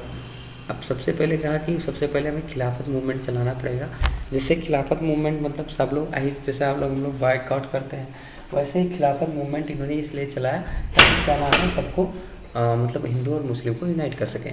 The first world War had end हो चुका था with the defeat of Ottoman Turkey. उस समय ऑटोमन टर्की को मतलब कि हरा दिया गया था। There were rumours of harsh peace treaty was going to impose that the Ottoman emperor the spiritual have in Islamic world जिसको बोलते खलीफा to depend on the खलीफा temporal power। Khilafat movement was from Bombay. कब फॉर्म हुआ था 1990 इनमें। और young generation of Muslim leader like कौन से थे, शौकत अली और Liaquat Ali. Mohammad Ali and Shaukat Ali began to discussing the Mahatma Gandhi about the possibility of united mass action of issue। मतलब बॉम्बे में ये लोगों ने गांधी जी से अपने इशू के बारे में सारा बताया। Gandhi ji saw this is an opportunity to bring Muslim under the one under umbrella. Gandhi ji ने सोचा कि एक रिस्पॉन्सिबिलिटी हमारी एक अपॉर्चुनिटी बनती है कि लोगों को यूनिफाइड करें और नेशनल मूवमेंट चलाएं। At the Calcutta session Congress सितंबर कलकत्ता सेशन होता है 1920 में। Convince that leader of need to be start non cooperation movement in support of Khilafat as well as Swaraj. मतलब इन्होंने कहा कि खिलाफत और स्वराज के साथ साथ ये लोग नॉन कॉपरेशन मूवमेंट चलाना चाहते हैं, उसको सपोर्ट करना चाहते थे। ये कब पता चला, कलकत्ता सेशन जो कि कांग्रेस इन सितंबर 1920 में किया गया था। आगे अब why non cooperation movement, non cooperation movement क्यों होता है, इस चीज़ों को हम देखेंगे। तो in his famous book Hind Swaraj, Hind Swaraj किसने लिखा है, Mahatma Gandhi declare that British rule was established in India with cooperation of Indian and had survived only because the cooperation India refused to cooperate British rule and India would collapse within the year and Swaraj would come। मतलब India ने survive किया because क्योंकि cooperation of this cooperation India refuse to cooperate British rule, मतलब India धीरे धीरे के अपने मतलब उनके साथ कॉपरेट नहीं कर सकती थी। So India would collapse with in the year, Swaraj would come. जैसे क्या होता है, जैसे इंडिया कब कोलाप्स होगा, जब स्वराज बिल कम धीरे धीरे आता जाएगा और इनका ख़त्म होता जाएगा। ये चीज़ें थी। How could non cooperation become movement, ये चीज़ें देखेंगे कि कैसे एक नॉन कॉपरेशन एक मूवमेंट का रूप ले लेता है। Gandhi ji propose that movement should unfold in stage, it should begin with the surrender of the title and government award and the boycott of the civil service army police. तो इसमें जो गांधी जी ने क्या प्रपोज किया कि अनफोल्ड स्टेज में हमें करना चाहिए, begin with surrender the titles, हमें अपना जो टाइटल्स है उसको हटा देना चाहिए। जैसे हम लोग आर्मी के अंडर में काम करते हैं, उनके अंडर मतलब उनके अंडर में काम करना हटा देना चाहिए। Boycott the civil service and army police legislator council school foreign goods, ये सारी चीज़ों को कहते हैं हम लोग को बाइकआउट करना चाहिए। Then case of the government use to represent full civil disobedient movement and launch through the summer 1920, जो कि Mahatma Gandhi and Shaukat Ali torture mobilising and support for the movement. आपको समझ आया, गांधी जी का यह मानना चला कि जब तक बाइकआउट नहीं करेंगे, क्योंकि इनका मेन साधन ये सारी चीज़ें थी, अगर ये बाइकआउट नहीं करेंगे तब तक उनकी इकोनॉमी डाउन नहीं होगा, फिर उन पर असर नहीं पड़ेगा और फिर वो हमारी चीज़ें नहीं सुनेंगी। ये सारी चीज़ें थी, आइडिया था गांधी जी का, काफ़ी दिमाग लगाते थे गांधी जी, हम लोगों को पता भी। अब यहाँ पे many of this Congress were however concern about the proposal, they were reluctant boycott the council of election scheduled for November 1920. They feared that movement might lead to a population violence. The month between September December there was intense tussle with the Congress for a long stream and meeting between the support and opportunity movement. Finally, the Congress session at the Nagpur December 19 compromise of worker and non-cooperation program adopted। देखो क्या हुआ, many Congress were concerned about the proposal, क्या क्या था, boycott could election, मतलब election schedule को boycott करना चाहिए for November 1920। Fear that movement might lead popular violence, अब ये डर था कि जो मूवमेंट था वो एक वायलेंस ले लेगा। अब in month between September to December there was intensive tussle within the Congress, बहुत सारी चीज़ें हुई। While there was seen meeting between the support and the opportunity movement. Finally, the Congress session Nagpur December 1920 compromise was worked out, non-cooperation program was adopted। देखो बेटा क्या हुआ, फिर धीरे धीरे करके इनको डर था सारी चीज़ों पे, फिर उसके बाद नॉन कॉपरेशन नागपुर सेशन के बाद, जैसे हमें पता है कि हर जगह पे सेशन होता रहता था, नागपुर सेशन 1920 में नॉन कॉपरेशन धीरे धीरे करके अडॉप्टेड हो जाएगा। पहले इनको डर था क्योंकि ऑलरेडी वायलेंस में बदल चुका था, अब इन्होंने क्या किया 1920 में नॉन कॉपरेशन अडॉप्ट कर लिया। अब आगे बात करते हैं, how did the movement unfold, who participated and different social group conceive the idea of non cooperation. मतलब एक मूवमेंट कब मतलब अनफोल्ड हुआ और कब, अनफोल्ड का मतलब क्या हुआ, कब अनफोल्ड का मतलब क्या, अनफोल्ड का मतलब क्या हुआ, कब लोगों के बीच गया, और हु पार्टिसिपेट इनमें किसने पार्टिसिपेट किया, और how social group conceive the idea of non cooperation, मतलब सोशल ग्रुप को कैसे सारी चीज़ें पता चली। अब यहाँ पे आगे बात करेंगे, यहाँ एक चरखा देखिए दिख रहा होगा, यहाँ पे चांद वगैरह ये सारी चीज़ें हैं। ये जो चरखा है 1922 की बात है, symbol of western economic and culture domination का एक चिन्ह था। अब आगे बात करते हैं, तो पहले स्टैंजा हम लोगों का कंप्लीट हो गया है, एक टारगेट हम लोगों ने कंप्लीट कर लिया है, तो कि ज़्यादा टाइम हम लोगों के पास है 5 मिनट लगभग हम कहेंगे, तो हम लोगों को लगभग 2 से ढाई घंटा मिनिमम हमारे ख्याल से 2.5 से 3 घंटे की वीडियो जाने वाली फ्रेंड्स। तो कोई दिक्कत नहीं है, आप 2-2 मिनट एक आध करके देख लीजिएगा। फिलहाल मैंने अलग अलग पार्ट 1 पार्ट 2 डालने से अच्छा मैं एक में ही पूरा क्लियर कर दूँगा। तो फ्रेंड्स अब आगे हम बात करेंगे different strands within movement. अब क्या हुआ, non cooperation Khilafat movement began 1921। कब हुआ था? 1921। Various social group participate in this movement each with own specific aspiration. All of them respond call of swaraj but term mean different thing differ people. अब यहाँ पे देखेंगे non cooperation and Khilafat movement began कब हुआ था? 1921। वेरियस सोशल ग्रुप पार्टिसिपेटेड, अलग अलग social group यहाँ पे पार्टिसिपेट किए थे और हर का स्पेसिफिक एस्पिरेशन था, ठीक है। और call of Swaraj and term mean two different things of different people, मतलब हर लोग स्वराज की मांग थी और डिफरेंट लोगों की डिफरेंट अपनी डिमांड थी। अब हम देखेंगे friend total social movement in town. The movement started with the middle class, जो टाउन्स में होता है मिडिल क्लास पार्टिसिपेंट होते हैं, जिसमें 1000 of student left government control and school and colleges, head master and teachers resign दे देते हैं, lawyers gave up the legal practice and council election भी बाइकआउट कर लिया जाता है, and province except Madras and Justice Party and party of the non Brahmans felt entering council of overwhelm gaining some power and sometimes usually only Brahman had access to। देखो क्या था, justice party and party of the non-Brahman felt that entering could was one way of gaining some powers। मतलब क्या था, inter कर यहाँ पे ये चीज़ और देखिएगा कि काउंसिल इलेक्शन भी बाइकआउट किया गया और Justice Party was non Brahmins के लिए किया गया, जैसे जो छोटे कास्ट थे उनका लिए अलग कुछ फीलिंग थी। तो felt entering the council was one way of gaining some power, मतलब जो छोटे कास्ट थे कि अगर हमारे पास पावर आ जाए तो हमारा एक ही रास्ता है कि हम एंटर कर सकते हैं अगर हमारे पास पावर आ जाए। The effect of the non cooperation movement economic front were more dramatic, foreign goods were boycott किए गए, लेक्वर्स ऑफ पिक्टेड मतलब बंद किया गया and picketed liquors of picketed किया गया, फॉरेन क्लॉथ बर्न किया गया और import of foreign cloth half हो गया। 1921 से 1922 तक वैल्यू कितना गिर गई, 102 करोड़ जहाँ प्रॉफिट होती थी 57 करोड़ में बदल गई। And merchant trader refuse to trade foreign goods finance foreign trade as the boycott movement of separate and people began to discarding imported cloth and wearing only Indian ones production and Indian textile mills of the handlooms। Friends होता क्या है कि लोग सारी चीज़ों को बंद करके से जो इंडियन हैंडलूम से बने होते हैं उन चीज़ों को ये लोग पहनना शुरू कर देते हैं। फ्रेंड्स बिल्कुल अच्छी बात है कि लोग सीधा सा बात कहें तो बाइकआउट करते हैं चीज़ को और इंडियन चीज़ों को अपनाते हैं।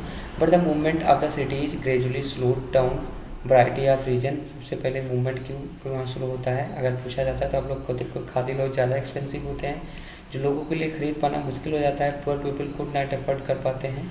And how could be boycott, जिससे क्या होता था वहाँ से जब फैक्ट्री से बन के आती थी तो महंगी सस्ती होती थी इनकी खादी भंडार की अपेक्षा, तो खादी लोग ज़्यादा एक्सपेंसिव होता है, लोग नहीं खरीद पाते हैं। Boycott mill and cloth too long similar the boycott of British institution problem for the movement to be successful and alternative India. मतलब मूवमेंट में के लिए प्रॉब्लम्स बनती रहती, क्लॉथ भी नहीं मिल पाती और बहुत सारी चीज़ें हैं जो भी बाइकआउट करने के बाद हम लोगों को फेस करनी पड़ती हैं। Use in the place British once there they slow come up the student and teachers began to tickling back of government in school lawyers and joint back work of the government. देखो बेटा क्या होता है, ज़्यादा दिन तक पता लगता है कि हाँ जो कर रहे हैं भाई खाने किसके आगे तो सब कुछ टेकना पड़ता है। तो जब लोग नॉन कॉपरेशन मूवमेंट में लोग आते हैं तो क्या होता है उनके यहाँ खाना जो होता है भाई खाना जो उनकी इनकम होती ख़त्म हो जाती है तो उनको मजबूरन फिर से उनको सारी चीज़ें ज्वाइन करना पड़ता है। अब आगे बात करते हैं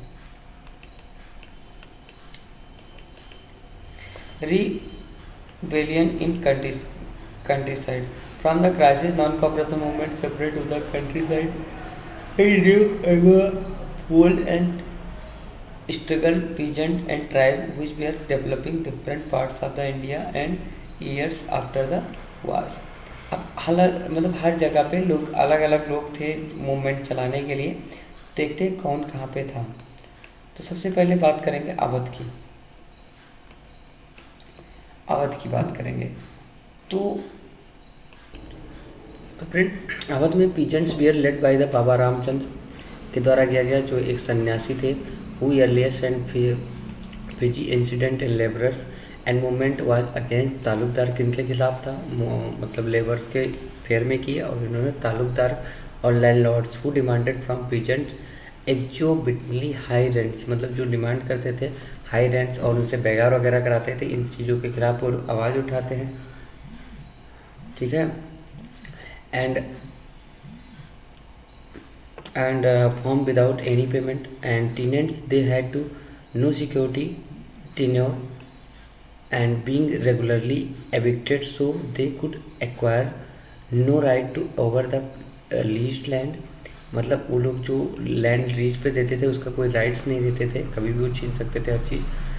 peasants movement demanded to reduction of revenue, उनका मतलब था कि रेवेन्यू को कम करो।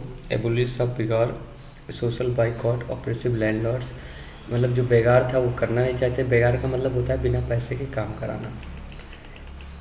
गांव पे वैसे जो होता है बोलते हैं कि बेगार करने जा रहे हैं।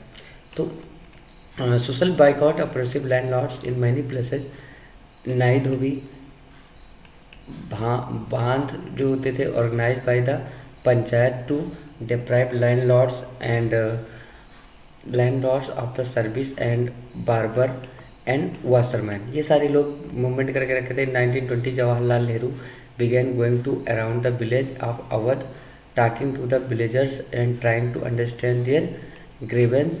Bye the October the oath of Kisan Sabha setup होता है, वो किसके द्वारा हेड किया जाता है? जवाहरलाल नेहरू के द्वारा। बाबा रामचंद्र एंड फ्यू अदर्स, ये सारे लोग वहाँ पे होते हैं। With in the months of 300 branches have been a setup of the village around the region when the non-cooperation movement began following years। मतलब ये सारी ब्रांचेज 300 ब्रांच सेट हो जाती हैं और non cooperation movement began following years. Effort of the Congress integrate Awadh peasant struggle into the wider struggle, सबसे ज़्यादा अवध पिंड थे एक वाइडर स्ट्रगल, काफ़ी ज़्यादा स्ट्रगल कर रहे होते हैं। The peasant movements however develop in forms of the Congress leadership unhappy with it. In movement of separate 1921 house of taluqdar and merchant were attacked कर दिया गया, बाजार लूट लिया गया, grains hoard were taken over.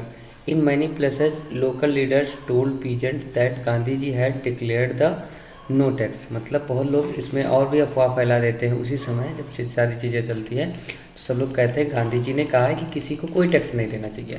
Merchant beer attacked कर दिए जाते हैं एंड लूट लिए जाते हैं।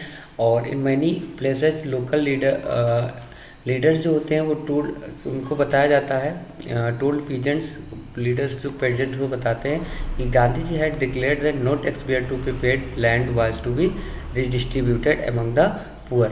The name of the Mahatma Gandhi was being invoke the sanction all action of the experience. और ये महात्मा गांधी का जब नाम ले लिया गया, बोले हैं कि कुछ नहीं देना है और सबको अपने अपने ज़मीन पे कब्जा करके रखना है। तो जो वहाँ के लोग होते हैं वो एकदम से बावले हो जाते हैं, जैसे पता चल जाए कि हाँ कि ये चीज़ें थी, तो मतलब कहते हैं कि बहुत एक्साइटेड हो जाते हैं। In January 1921 policies of United Province peasant Raebareli, Jawaharlal Nehru wanted to go to place of firing but the stopped the police agitate and Nehru address to peasant to gather around him. मतलब सारी चीज़ें कहीं place United Province fired, peasant के ऊपर fire कर देते हैं, जो कि नई रायबरेली नेहरू जी वहाँ जाना चाहते हैं। The place firing but was stopped bye the police, लेकिन लोगों के द्वारा स्टॉप, मतलब पुलिस वहाँ पे रोक देती है। Angry Nehru address the peasant who gathered around him, मतलब जब नेहरू जी इस पे गुस्सा हो जाते हैं और जो उन पीजेंट्स जो उनके किनारे इकट्ठा होते हैं।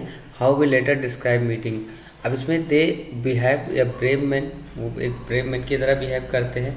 Calm and unruffled in the face of danger, I don't know how they felt but I know that my feeling Whereas for a moment my blood was up, non-violence was almost forgotten but for the moment only। मतलब गांधी जी मतलब नेहरू जी इतना गुस्सा हो जाते हैं, कहते हैं कि मैं नॉन वायलेंस मतलब भूल चुका हूँ, मुझे एक वायलेंस की जैसा चाहिए, हमें पीसफुली हमें कुछ नहीं हो रहा।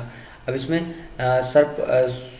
सर्वपल्ली गोपाल जवाहरलाल नेहरू ये बायोग्राफी वॉल्यूम 1 में दिया गया, इसमें बताया गया है वॉल्यूम 1 में कुछ बायोग्राफी अब तक।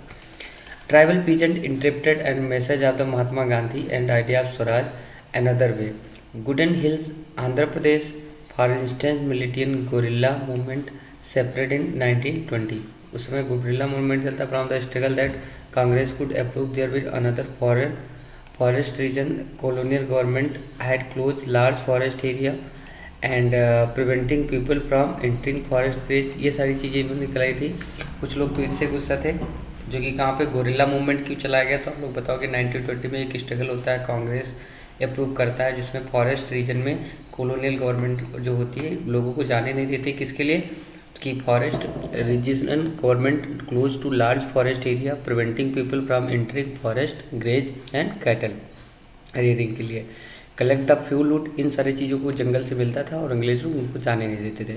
इन large of the hills people not only were their livelihood affected but felt their traditional right were affected. वो सोचते थे कि हमारा लाइवलीहुड मतलब जीवन ही नहीं बल्कि हमारा ट्रेडिशन भी हमसे छीन रहा है.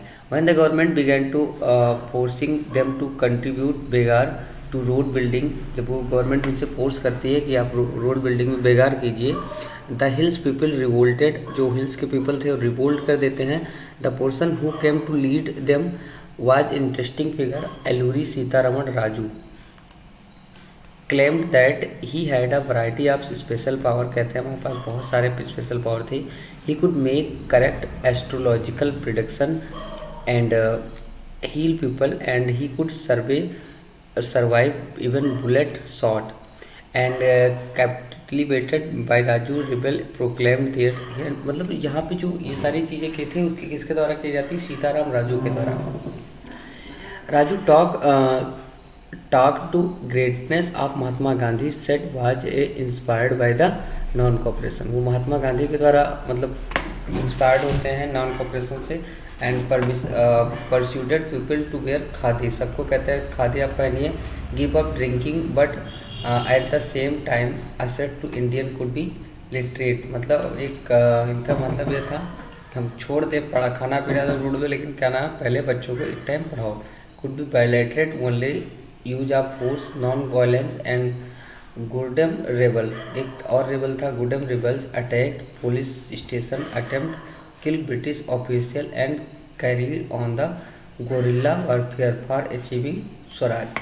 राजू आज कैप्चर, यहाँ पे आप लोगों को थोड़ा सा मैं बता दिया और सिर्फ पढ़ दिया हूँ कि उस समय एलूरी सीतारमण राजू थे. राजू का मतलब ये था कि he was inclination of God के भरोसे थे एक हिसाब से सकते हैं. एंड रिजू मतलब जो राजू थे talk to greatness of Mahatma Gandhi के बारे में बताते हैं and inspired the non cooperation movement को इंस्पायर करते हैं. एंड खादी गैप अप मतलब कहते हैं खादी पहनो ड्रिंकिंग छोड़ो, जिससे क्या होगा आपको local liberate and police station attempt to kill British. उसी समय द गुडम रेबल जो होता है जिसमें क्या होता है पुलिस जो होती है ब्रिटिश ऑफिशियल पर अटैक कर देती है. Carried out guerrilla warfare and achieving Swaraj. मतलब एक तो गोरिल्ला वाला मूवमेंट पहले से लागू होता है, इसमें ये लोग अटैक कर देते हैं और स्वराज की मांग करते हैं. Raju was captured and executed 1920, मतलब कैप्चर करके फांसी पे चला गया. And over the time began hawk hero, और कुछ दिन बाद वही एक उस झुंड का एक हीरो हो जाता है. Swaraj in plantation. हम प्लांटेशन की बात करेंगे तो फ्रेंड्स असम में एक चाय उगती है, तो वहाँ पे क्या क्या चीज़ें होती है उसको हम देखेंगे.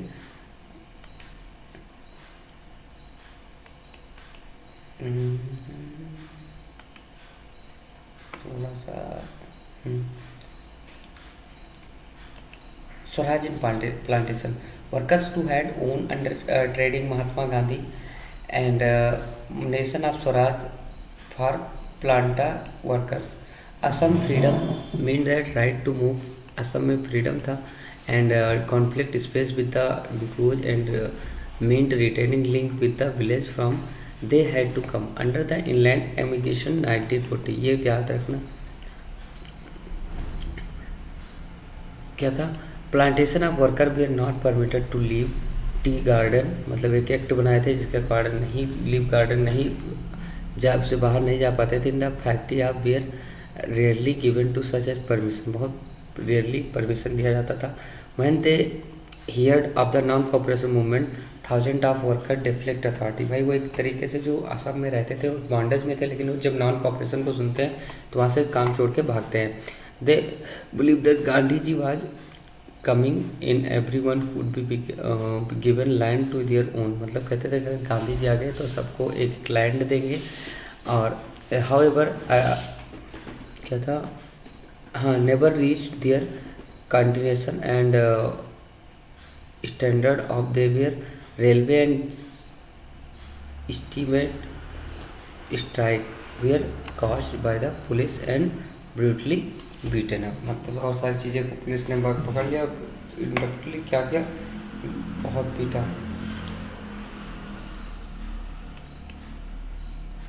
Beaten up. Friends, the vision of movement defined by the Congress program and they interpreted and term Swaraj is their own way was imaginary time all the suffering all broke all troubles would be yet when the tribals chanted Gandhi ji name raised slogan demanding स्वतंत्र भारत। मतलब क्या हुआ कि जो movement था वह define at the Congress programme के द्वारा डिफाइन किया गया और term swaraj is own base अपने हिसाब से चलता रहा। Imagining to be time all suffering all सब trouble will be over when the tribals demanded chanted Gandhi ji name and raised slogan demanding क्या था, स्वतंत्र Bharat. They were also emotion, सारे लोग वहाँ के इमोशंस हो जाते हैं। Relating to all India agitation when acted the name of Mahatma Gandhi or linked their movement to the Congress and there were identifying were a movement which were become the limits। इन सारी चीज़ों को बड़ी अच्छी बात है लिखी है सारी। आगे बढ़ते हैं। सीन में कुछ देख रहे हैं चौरी चौरा के टाइम का है, जो कि चौरी चौरा 1951 में हुआ था, गोरखपुर वाला। एक बार देख लेना सारी चीज़ें। अब friends, town in civil disobedient movement क्या था।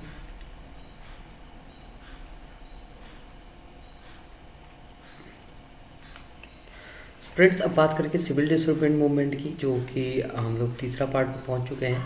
इन February 1922 Mahatma Gandhi decided to withdraw the non cooperation movement. He felt that movement is turning violence. इनका मानना ये था कि जो मूवमेंट है ये वायलेंस की तरफ बढ़ रहा है and many places and satyagraha needed to be properly trained and before the would be really mass struggle. मतलब इन्होंने इसलिए किया क्योंकि इनको मानना था कि सत्याग्रह जो है डे बाय डे वायलेंस की तरफ बढ़ रहा है। मतलब जैसे सत्याग्रह में इन्होंने विड्रॉ कर लिया था, मतलब कि कॉल्ड मूवमेंट को कॉल्ड अप कर लिया, उसी तरीके से इन्होंने का मानना था कि वो वायलेंस हो रहा है and many places satyagraha needed to be properly trained before we are would be ready to mass of struggle. मतलब कि हम लोग को जो स्ट्रगल करने से पहले इनको ट्रेंड करना पड़ेगा। Within the Congress some leaders we are by now tired mass struggle and wanted to participate in election.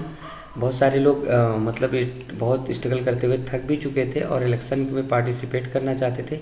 He had been set up a Government of India Act 1990 and they felt that it was important to oppose British policies and council urge for reforms also demonstrate and council we are not crudely.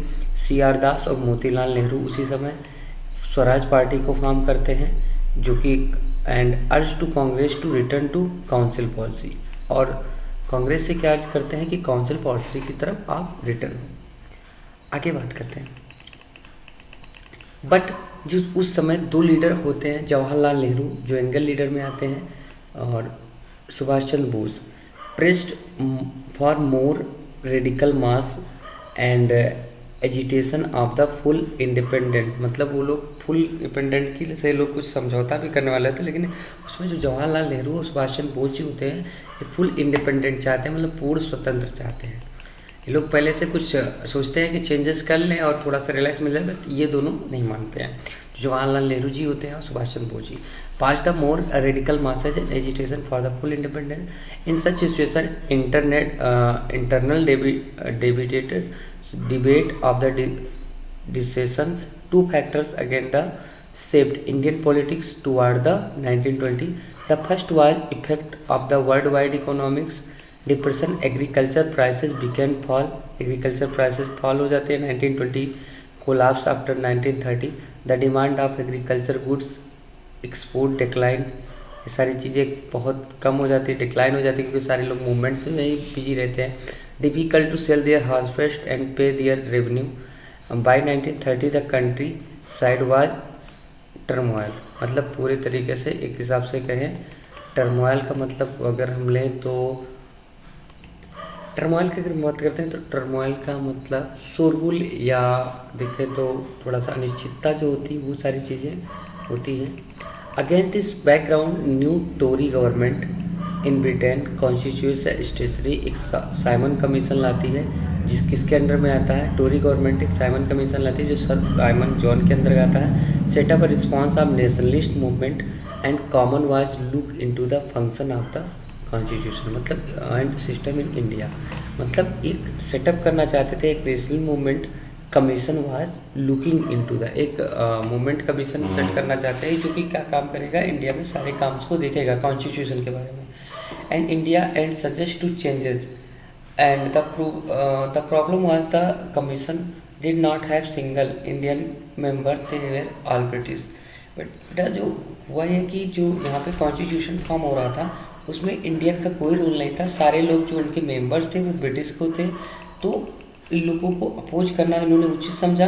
और when the Simon commission arrived in India 1928, पहले तो लागू तो 1927 में हुआ था जो कि स्टार्ट हो गया था वहाँ से, लेकिन इंडिया में जो आया था 1928 में it was greeted by the slogan. क्या एक स्लोगन चलाया गया इन लोगों के जो मूवमेंट कर रहे थे, go back Simon. Simon go back का स्लोगन चलाया गया. आर पार्टीज इंक्लूडिंग कांग्रेस से सारे लोग, Muslim League participate and demonstrated in effort of this over viceroy Lord Irwin. उस समय तो कौन था, Lord Irwin. Announce October 2020 words offer to domination status of India and unspecialized future of the round table conference and discuss of future of constitution. फिर उसके बाद Lord Irwin होते हैं, क्या करते हैं, ये चुटला के कहते हैं कि एक मतलब राउंड टेबल कॉन्फ्रेंस ऑर्गेनाइज करते हैं. तो कि this did satisfied Congress leader and radicals and the Congress led by, उस समय किसके द्वारा लीडर वो कौन होता है, Jawaharlal Nehru and Subhas Chandra Bose. Become moderate and liberals and moderates, जो लिबरल्स थे और मॉडरेट्स थे, बियर प्रपोजिंग कॉन्स्टिट्यूशनल सिस्टम. दोनों कॉन्स्टिट्यूशन पर एग्री हो जाते हैं. And framework of British dominant and gradually lost their influence. In December 1920 under the presidency of Jawaharlal Nehru, Lahore session उस समय होता है and formalise the demand of Purna Swaraj. उसी समय क्या होता है, एक पूर्ण स्वराज की मांग होती है और full independent of India. It was declared 26 January 1930 celebrated as independence day. पहले ही डिक्लेयर हो जाता है, हम लोग ये पूरा करेंगे. और इनका ये मानना होता है कि 26 जनवरी को हम लोग 1930 अपना फ्रीडम डे मनाएंगे. When people were take a place struggle for complete independence but the celebration attract very little attention. So Mahatma Gandhi had to find a way to relate the abstract idea of freedom to more concrete issue of everyday life. देखो क्या हुआ, तो 26 जनवरी ये लोग चाहते थे when people were to take a pledge struggle for complete independence but the celebration attracted very little attention. मतलब बहुत जो इन्होंने रूल लगाया उसमें बहुत छोटे लोग, बहुत कम लोग आए. So Mahatma Gandhi had to find a वे.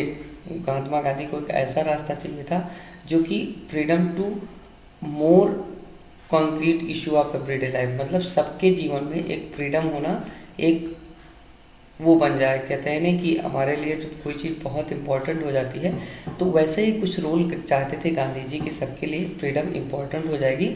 उसी दिन लोगों के अंदर जागृत हो जाएगी, मतलब यूनिटी आ जाएगी और हमें फ्रीडम मिल जाएगा। बट जो ये लोग कर रहे थे पूर्ण स्वराज वाले, तो क्या था यहाँ पे इन लोगों का जैसे ये था कि पूर्ण स्वराज, जब पूर्ण स्वराज इन्होंने मांग की तो ज़्यादा संख्या में लोग नहीं पहुँच पाए। तो देखो ब्रिटिश वाले काफ़ी मात्रा में थे, तो फिर शायद ये सक्सेस ना हो पाता, इसलिए गांधी जी को एक दूसरा ही रास्ता चाहिए था। इसमें the salt march and civil disobedience movement की बात करेंगे तो Mahatma Gandhi found that powerful symbol of the could unite of nation. इनको एक बहुत पावरफुल सिंबल लगा। 1913 में he sent a letter to viceroy Irwin को एक सेंट लेटर भेजते हैं and 11 demand some these were general interest and were specialize demand to different classes from the industrialist and peasant. मतलब ये सारी चीज़ें डिमांड करते हैं कि अलग अलग classes from industrialist and peasant. The idea was to make demand wide ranging to all classes with the Indian society could be identify themselves and everyone could be brought together in unite campaign। मतलब ये लोग जो English लोग अलग अलग करके रखे थे ये लोग मांग करते हैं कि सबको यूनाइट कीजिए, आपको एवरीवन को सबको इक्वल आप कीजिए। इक्वलिटी मतलब आप इक्वल क्लासेस में कीजिए। क्लास लोग अंग्रेज लोग ही डिवाइड किए थे। Them and everyone could be brought together united campaign। The most striving of all was the demand of abolish the salt tax. मतलब सबका मानना था कि साल्ट टैक्स, जो साल्ट पे टैक्स लगा था उसको हटाना। Salt was something consume by the rich and poors. Salt तो दोनों के द्वारा कंफ्यूज किया जा, मतलब इनके मानना ये था गांधी जी का कि अगर साल्ट के खिलाफ हम लोग अगर आवाज़ उठाएंगे, अभी तक तो ठीक है धर्म के नाम पे, लेकिन अगर साल्ट के नाम पे अगर हम आवाज़ उठाएंगे तो साल्ट तो सबको ज़रूरत है और इसके नाम पे सब लोग यूनाइट होंगे। ठीक है, तो one of the most essential item of food tax of salt was government monopoly over the production. Mahatma Gandhi declared revealed most oppressive face of British rule. अब यहाँ पे आगे बात करेंगे। Mahatma Gandhi letter was in a way an ultimatum if the demand were the fulfilled by 11 March. The letter stated Congress would launch a civil disobedience campaign. Irwin was unwilling to negotiate. मतलब इन जब civil disobedience movement चलता है तो उसको भी Irwin भी negotiate नहीं कर पाते हैं। So Mahatma Gandhi stated his famous salt march and complaint 78। Salt march में क्या होता है, गांधी जी अपने आश्रम से, जो साबरमती आश्रम होता है, वहाँ से डांडी के लिए चलते हैं। 78 ट्रस्टेड वॉलंटियर्स उनके साथ रहते हैं और 240 मील ट्रेवल करते हैं और 24 दिन उनको लगता है और 10 मील अ डे के हिसाब से चलते हैं। डिमांड के Mahatma Gandhi over the stop and told them, रात में जहाँ स्टॉप होते मीन बाई स्वराज और urge to peacefully defy British in 6 April reached to Dandi. 6 अप्रैल को इस सारी चीज़ मतलब सबसे अर्ज करके 12 मार्च को स्टार्ट करते हैं, 6 अप्रैल को पहुँच जाते हैं और सबसे ये अर्ज करते हुए जाते हैं कि आप मतलब पीसफुली सबसे करते हुए जाते हैं कि आप पीसफुली ब्रिटिश के खिलाफ आप आवाज़ उठाइए। Violation law manufacture salt by the boiling water. वहाँ जाके ये लोग मतलब कि बॉयल्ड वाटर करके वहाँ पे नमक निकालते हैं। This mark beginning of the civil disobedience. और यही एक पहचान होती है सिविल डिसोबीडियंस मूवमेंट की and different of the non cooperation movement which we are now asked not only the refuse cooperation with British as they had done 1921 but also break the colonial law। मतलब एक तरीके से salt law तोड़ना मतलब colonial law को तोड़ना था। 1000 of different parts of the country broke salt law and manufacturing salt law demonstrated and front of the government salt factories में बनने लगी। मतलब जो सारी जो डिमांड थी उनकी, कहते 1000 डिफरेंट पार्ट्स कंट्री में ब्रोक लिया किया गया, साल्ट लॉ तोड़ा गया और demonstrated front of the government salt factory as the movement foreign cloth was boycott किया गया। लिक्वर शॉप पिकेट किया गया। पीजेंट रिफ्यूजीज जो कि चौकीदारी tax village official and sign in the money place for forest people violent for law going to reserve forest and collecting wood of the graze. जो forest के लोग थे वो वहाँ पे जाते हैं जंगलों में अपने ग्रेजिंग करते हैं और अपने वुड ला के आते हैं खाना वगैरह पकाने के लिए जो भी ज़रूरत लगती है, ये सारी चीज़ें।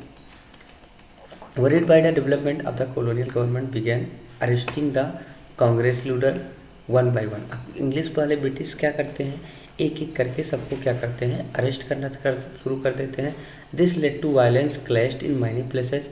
सबसे पहले Abdul Ghaffar Khan disciple Mahatma Gandhi was arrested in 1930 Angry crowd demonstrated in street and Peshawar facing armed cars and police firing. Many were killed. A month later, when Mahatma Gandhi himself was arrested, an industrial worker saw Solapur attacked police post, municipal building, and La Courts railway station structure that symbolized British rule. A frightened government responded with a policy and brutal prison and peacefully. Satyagrahi were attacked, women and children were beaten and 1000 people were arrested. ये सारी चीज़ें होती हैं। क्या होता है जब civil disobedience movement चलता है तो सारे डिमांड करते हैं स्ट्रीट में, गांधी जी वगैरह अरेस्ट के ले जाते हैं, कुछ लोग उनके लीडर अरेस्ट के तो लोग हड़ताल कर देते हैं। महात्मा गांधी अपने खुद अरेस्ट हो जाते हैं। Industrial workers, Sholapur attack, police post, manufacturing, ये सारी चीज़ों पे क्या होता है इनके द्वारा अटैक किया जाता है और ब्रिटिश लोग गोली भी चलाते हैं, जैसे बहुत लोग घायल भी होते हैं। ये सारी चीज़ मतलब एक तरीके का बहुत बड़ा वायलेंस हो जाता है। In such a situation Mahatma Gandhi once again decided to call up the movement. फिर डिसाइड करते हैं कि मूवमेंट को कॉल अप कर दिया into the pact and Irwin. Gandhi और इरविन के पैक्ट होता है 1938 में। गांधी इरविन पैक्ट के नाम से जानते थे।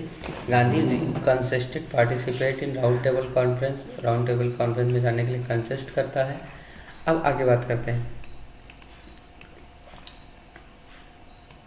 Round table conference London at the government agreed to release to political prisoners. इस बात पे जो गांधी इरविन के बीच समझौता होता है तो उसमें ये लोग जो इनके मूवमेंट में पार्टिसिपेट थे सबको बाहर निकालने के लिए एग्री हो जाती है।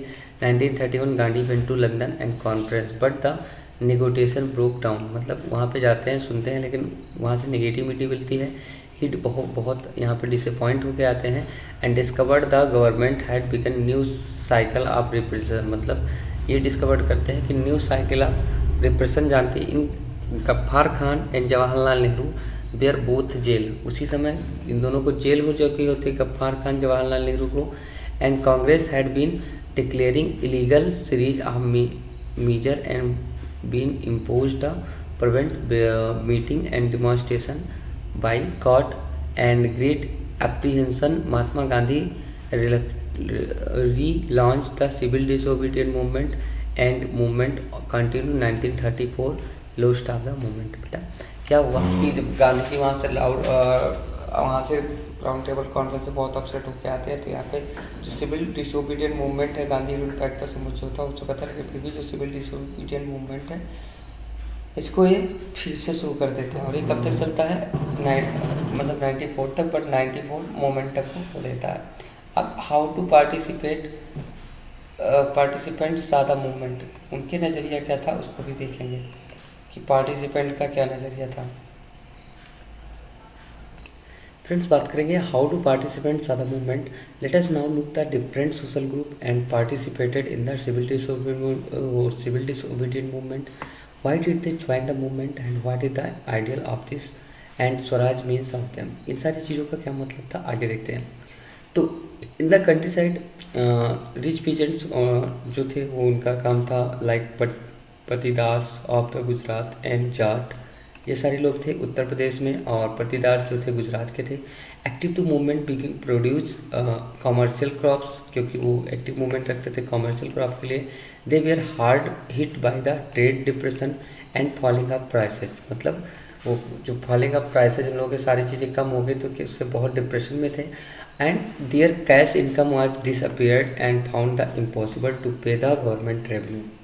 मतलब वो लोग इतना कम हो गया था कि उनकी जो इनकम थी कि वो रेवेन्यू तक नहीं गवर्नमेंट का दे सकते थे। And refuse to the government to reduce the revenue demand and by separate retainment the rich peasant became the enthusiastic support of the civil disobedience movement and consequent commercials and times of the forcing reluctant members and participate in boycott program। Friends, क्या होता है जब जो rich लोग थे वो क्या थे, उनका धंधा एकदम तरीके से कहें तो चौपट हो चुका था, क्योंकि उस समय काफ़ी इन लोगों को गिरावट आई थी और सारी चीज़ें इनकी ख़राब हो गई थी और क्योंकि इनका लॉस बहुत हो गया था। और ये गवर्नमेंट टैक्स तो वही मांग रही थी, लेकिन ये टैक्स देने के हालात में थे नहीं थे, अतः इन्होंने इस मूवमेंट को लागू मतलब ज्वाइन किया।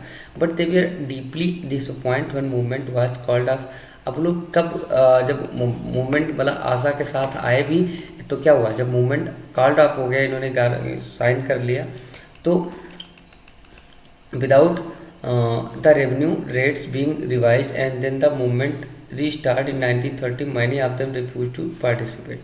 मतलब 1930 में जब कॉल्ड ऑफ कर लिया गया तो ये रिफ्यूज हो गए, मतलब कि कोई विश्वास नहीं इनका, सारा जैसे विश्वास खत्म हो जाता। फिर जब दोबारा मूवमेंट चला तो इन्होंने, ये लोग काफ़ी रिफ्यूज टू मतलब रिफ्यूज थे, मतलब काफ़ी कंफ्यूज थे कि पार्टिसिपेट करें या ना करें, पिछली बार की तरफ फिर बना बंद हो जाए, ये सारी चीज़ें थी।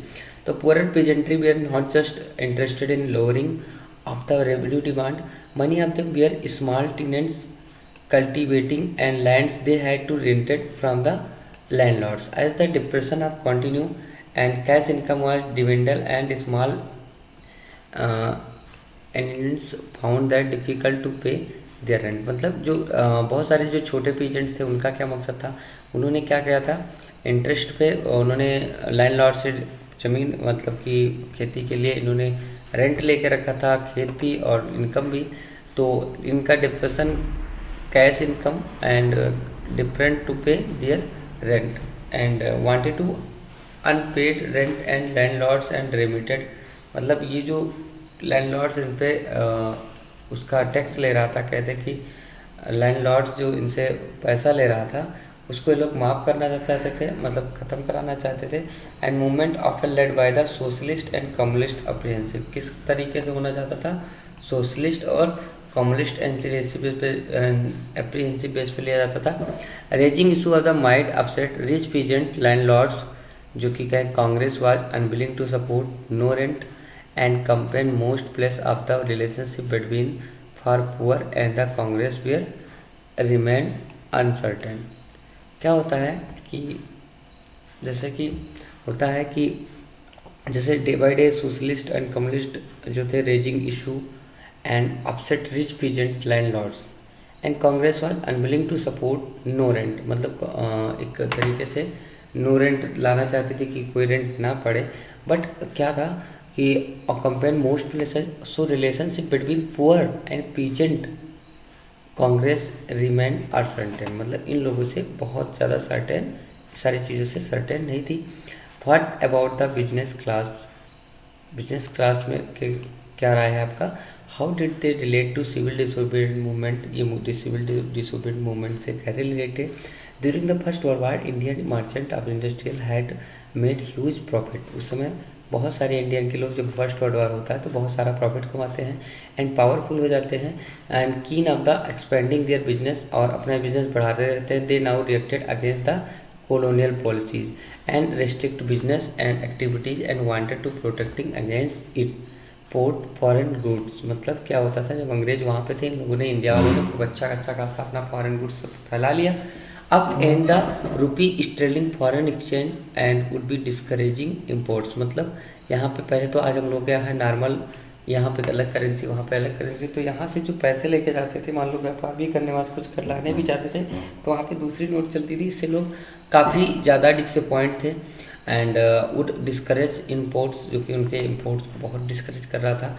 To organise the business interest form India industries and commercial Congress 1920, the freedom federation of India chamber and committee commerce of the industries, जिसको क्या बोलते हैं FCC federal Indian 1927, led by the prominent industrial and Purushottam Das के द्वारा ये FICC किया गया था, जो कि ठाकुर दास एंड GD बिरला।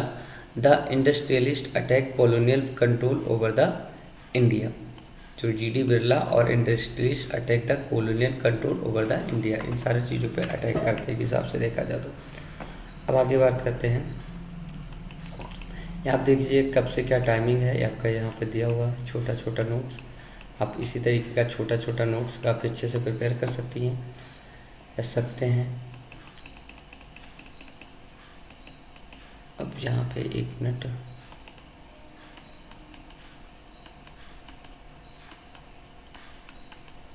हाँ जहाँ से हम लोग थे, अब यहाँ पे क्या देखा है हम लोगों ने कि हाँ G.D. Birla industry attack and colonial control over the Indian economy supported civil disobedience movement को support करते हैं. When it was first launched, they gave to financial assistance, refused to buy the imports goods. मतलब G.D. Birla तो थे imports goods के लिए पैसा देते हैं. Most in businessman came to the Swaraj and time and colonial restriction and on business would be longer exist. मतलब ये लोग इसलिए पार्टिसिपेट कर रहे थे कि बिजनेस लॉन्गर एग्जिस्ट हो सके and trade of industry would be flourished without content. But the after the failure of the round table conference business group we are not no longer uniformly enthusiastic. मतलब जब round table conference मतलब conference होने लगा business group no longer uniformly enthusiastic, they were apprehensive of the separate and militant activity and worried about the prolonged disrupted and business as well as of the growing influence of the socialist among the member of Congress. ये सारी चीज़ें हमें देखने को मिली. इसमें एक एक point है, आप लोग बिल्कुल अच्छे से पढ़ सकते हैं. अब यहाँ पे बात करेंगे the industrial working classes did not participate in civil disobedient movement. Large number of except in the Nagpur region and industrialist came closer to the Congress. अब यहाँ पे मूवमेंट धीरे धीरे क्या नागपुर में एक्सेप्टेड हो गया और industrial came to the closer to Congress के क्लोज में आ रही थी. मतलब कांग्रेस पे ज़्यादा वोटिंग जा रही थी जो भी था. अब यहाँ पे Nagpur stayed aloof, but the spite of the some workers did not participate in civil disobedient movement. अब सारे पहले तो 1931 में जब बना था तो सारे लोगों ने पार्टिसिपेट किया था, लेकिन कार्ड ऑफ हो गया था, सबका विश्वास भी टूट गया था, इसीलिए लोगों ने मना कर दिया. Selectively adopting some of the idea Gandhi ji programme like boycott foreign goods part their owns move, ये सारे दिमाग लगाए. Low wages and power working condition and were strike by the railway in railway line. 1930 dock workers. 1920 30 thousand of people in Chota Nagpur tin mill or Gandhiji cabs and participate in protest rallies and boycott campaign, but the Congress was reluctant to include worker demand in the part of the program and struggle felt this would be alternate and Indian institute divide and imperial force. Chota Nagpur mines more Gandhiji and cabs and workers in Chota Nagpur Gandhiji cabs participated in protest rallies and boycott the campaign, but the Congress was reluctant to include worker demand part of the program struggle there felt and would aligned to interlist and divide the anti-imperial force. Another important feature of the civil disobedience movement was the large scale participant of women भी उस समय थी. During the salt march, thousands of women came to their homes and listened to the hymn. The participant protest march manufacturing salt and picked the foreign cloth, ये सारी चीज़ें उस समय औरतों का रोल होता है. Money went to the jail, बहुत सारी जेल में भी जाती हैं. एंड फ्रॉम हाई के caste family and rural area and came to the rich peasants and holds. मतलब हाउस होल्ड से मतलब बहुत लोग छोटे घर से, बहुत लोग बाहर से, बहुत बड़े बड़े घर से आती हैं. Duty of the womens here to increase public rule and civil and traditional change. The was position of the women was visualized. Gandhiji was convinced that it was the duty of women to look at the home health. मतलब गांधी जी इससे क्या satisfied थे, उन्होंने उनका कहा कि औरतों का जो होता है एक ड्यूटी है कि वो मूवमेंट में हेल्प करें और हाउस होल्ड से रिलेटेड सारी चीज़ों को देखें. अब लिमिट क्या थी जो सिविल डिसोबीडियंट के डिसऑर्डर की, तो not all social group were moved to abstract concept of Swaraj. One such group was Nation of the Untouchable, who was from 1930 began to call themselves and Dalit oppressed for the long Congress had ignored Dalit. मतलब कांग्रेस बहुत time से क्या होती है, दलितों को ignore कर रही होती है। तो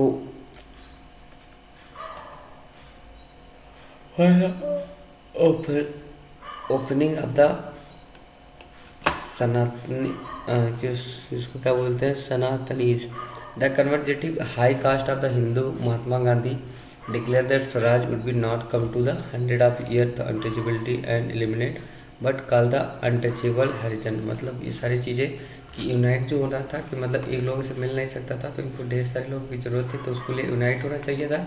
फिर इन लोगों का क्या होता है, और the children of the god organise satyagraha and secure them into the temples across the public bells and tanks and school. He himself cleaned toilet and dignifyingly worked to bhangi sweepers and pursued upper caste and change of the heart and the give up sign of the अंडरविज। मतलब गांधी जी खुद को एक मतलब सारी चीज़ों को खुद साफ सफाई करके, जो सब भंगी होते थे या सारे लोग जो नाली वगैरह साफ करते हैं, कोई करके दिखाया जिससे यूनिटी आ सके। But many of the Dalit leaders we are keen to different political solution to problem and community. They began to organize themselves, demanding reserve seat of education institution and separate election would be chosen Dalit merchant. इनके द्वारा अलग election ये सारी चीज़ें choose की गई। Political employment they believe that would be resolve and problem and social disabilities. Dalit participate in civil disobedience movement was therefore limited particularly and Maharashtra and Nagpur region there were organized was a quite strong, मतलब थोड़ा सा ज़्यादा था। अब इसमें जो leader थे दलित के, वो कौन थे, Bhimrao Ambedkar, who Dalit and depressed of the class associated 1930, and Mahatma Gandhi is the second round table conference demanding to separate electorate for Dalit। मतलब वहाँ पे दलितों के लिए एक अलग सेपरेट इलेक्टोरेट मांगा गया। When British government conceded to Ambedkar demand, मतलब जब कंसीड था, Gandhi ji began to fast unto death. He believed that separate of the electorate for Dalit would be slow down of the process of the integration of the society। Gandhi ji का मानना था कि ये अगर जैसे लोग, अगर मान लो लोग गवर्नमेंट ने दे दिया, इशू कर दिया कि हाँ आप दलित को ले अलग इलेक्टोरेट का, तो जो यूनिटी है इनमें ये ख़त्म हो जाएगी। मतलब क्या होगा कि जैसे आधा परिवार बढ़ जाएगा, तो फिर गांधी जी के अंदर कोई यूनिटी नहीं, फिर वो अपने हिसाब से फिर से यूनिटी हटा ले जाएंगे और फिर हम लोगों को कभी फिर फ्रीडम नहीं मिलेगा। तो when the British government conclude Ambedkar demand, Gandhi ji began unto death he believe that separate electron war the Dalit would slow down, मतलब उसको कम होना चाहिए, and integration in the society. अब Ambedkar ultimately accepted Gandhi ji position of the result was Poona pact. मतलब इनके बीच गांधी जी के पास और गांधी जी और अम्बेडकर जी से एक मतलब एक समझौता होता है, जिसको हम लोग किस नाम से जानते हैं, पूरा पैक्ट के नाम से जानते हैं, जो कि सितंबर 1932 में होता है। It gave depressed and classes of the head to known and scheduled caste and reserve seat for, उनके लिए जो कहेंगे कि जो दलित थे उनके लिए एक रिजर्व सीट फिर मिलने लगती है। Voted by the general electorate and Dalit movement, however continue apprehensive Congress और नेशनल मूवमेंट। मतलब दोनों का सबका बराबर मिलने लगता है, चाहे वो लो कास्ट हो चाहे ऊपर। Some of the Mahatma Gandhi political organisation India led to also lukewarm and response to civil disobedience movement. National Khilafat movement, large section of Muslim felt aligned from the Congress from 1920. The Congress came to the more visibly associated with Hindu religion, nationalist ground like Hindu Mahasabha and relation between Hindu and Muslim, where each is the community and organized religious procession। अब यहाँ पे आगे बात करेंगे the Congress and Muslim league.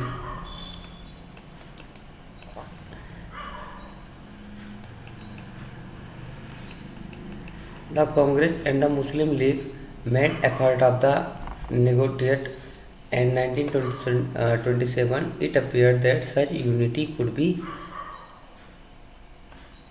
forged. मतलब 1927 में मुझे ये देखा गया कि unity could be forged and important different were over the question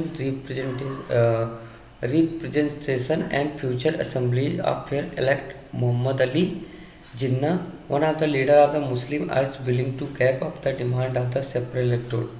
दूसरी चीज़, इधर तो दलित मांगते थे, उधर अब मुस्लिम के लीडर कौन थे?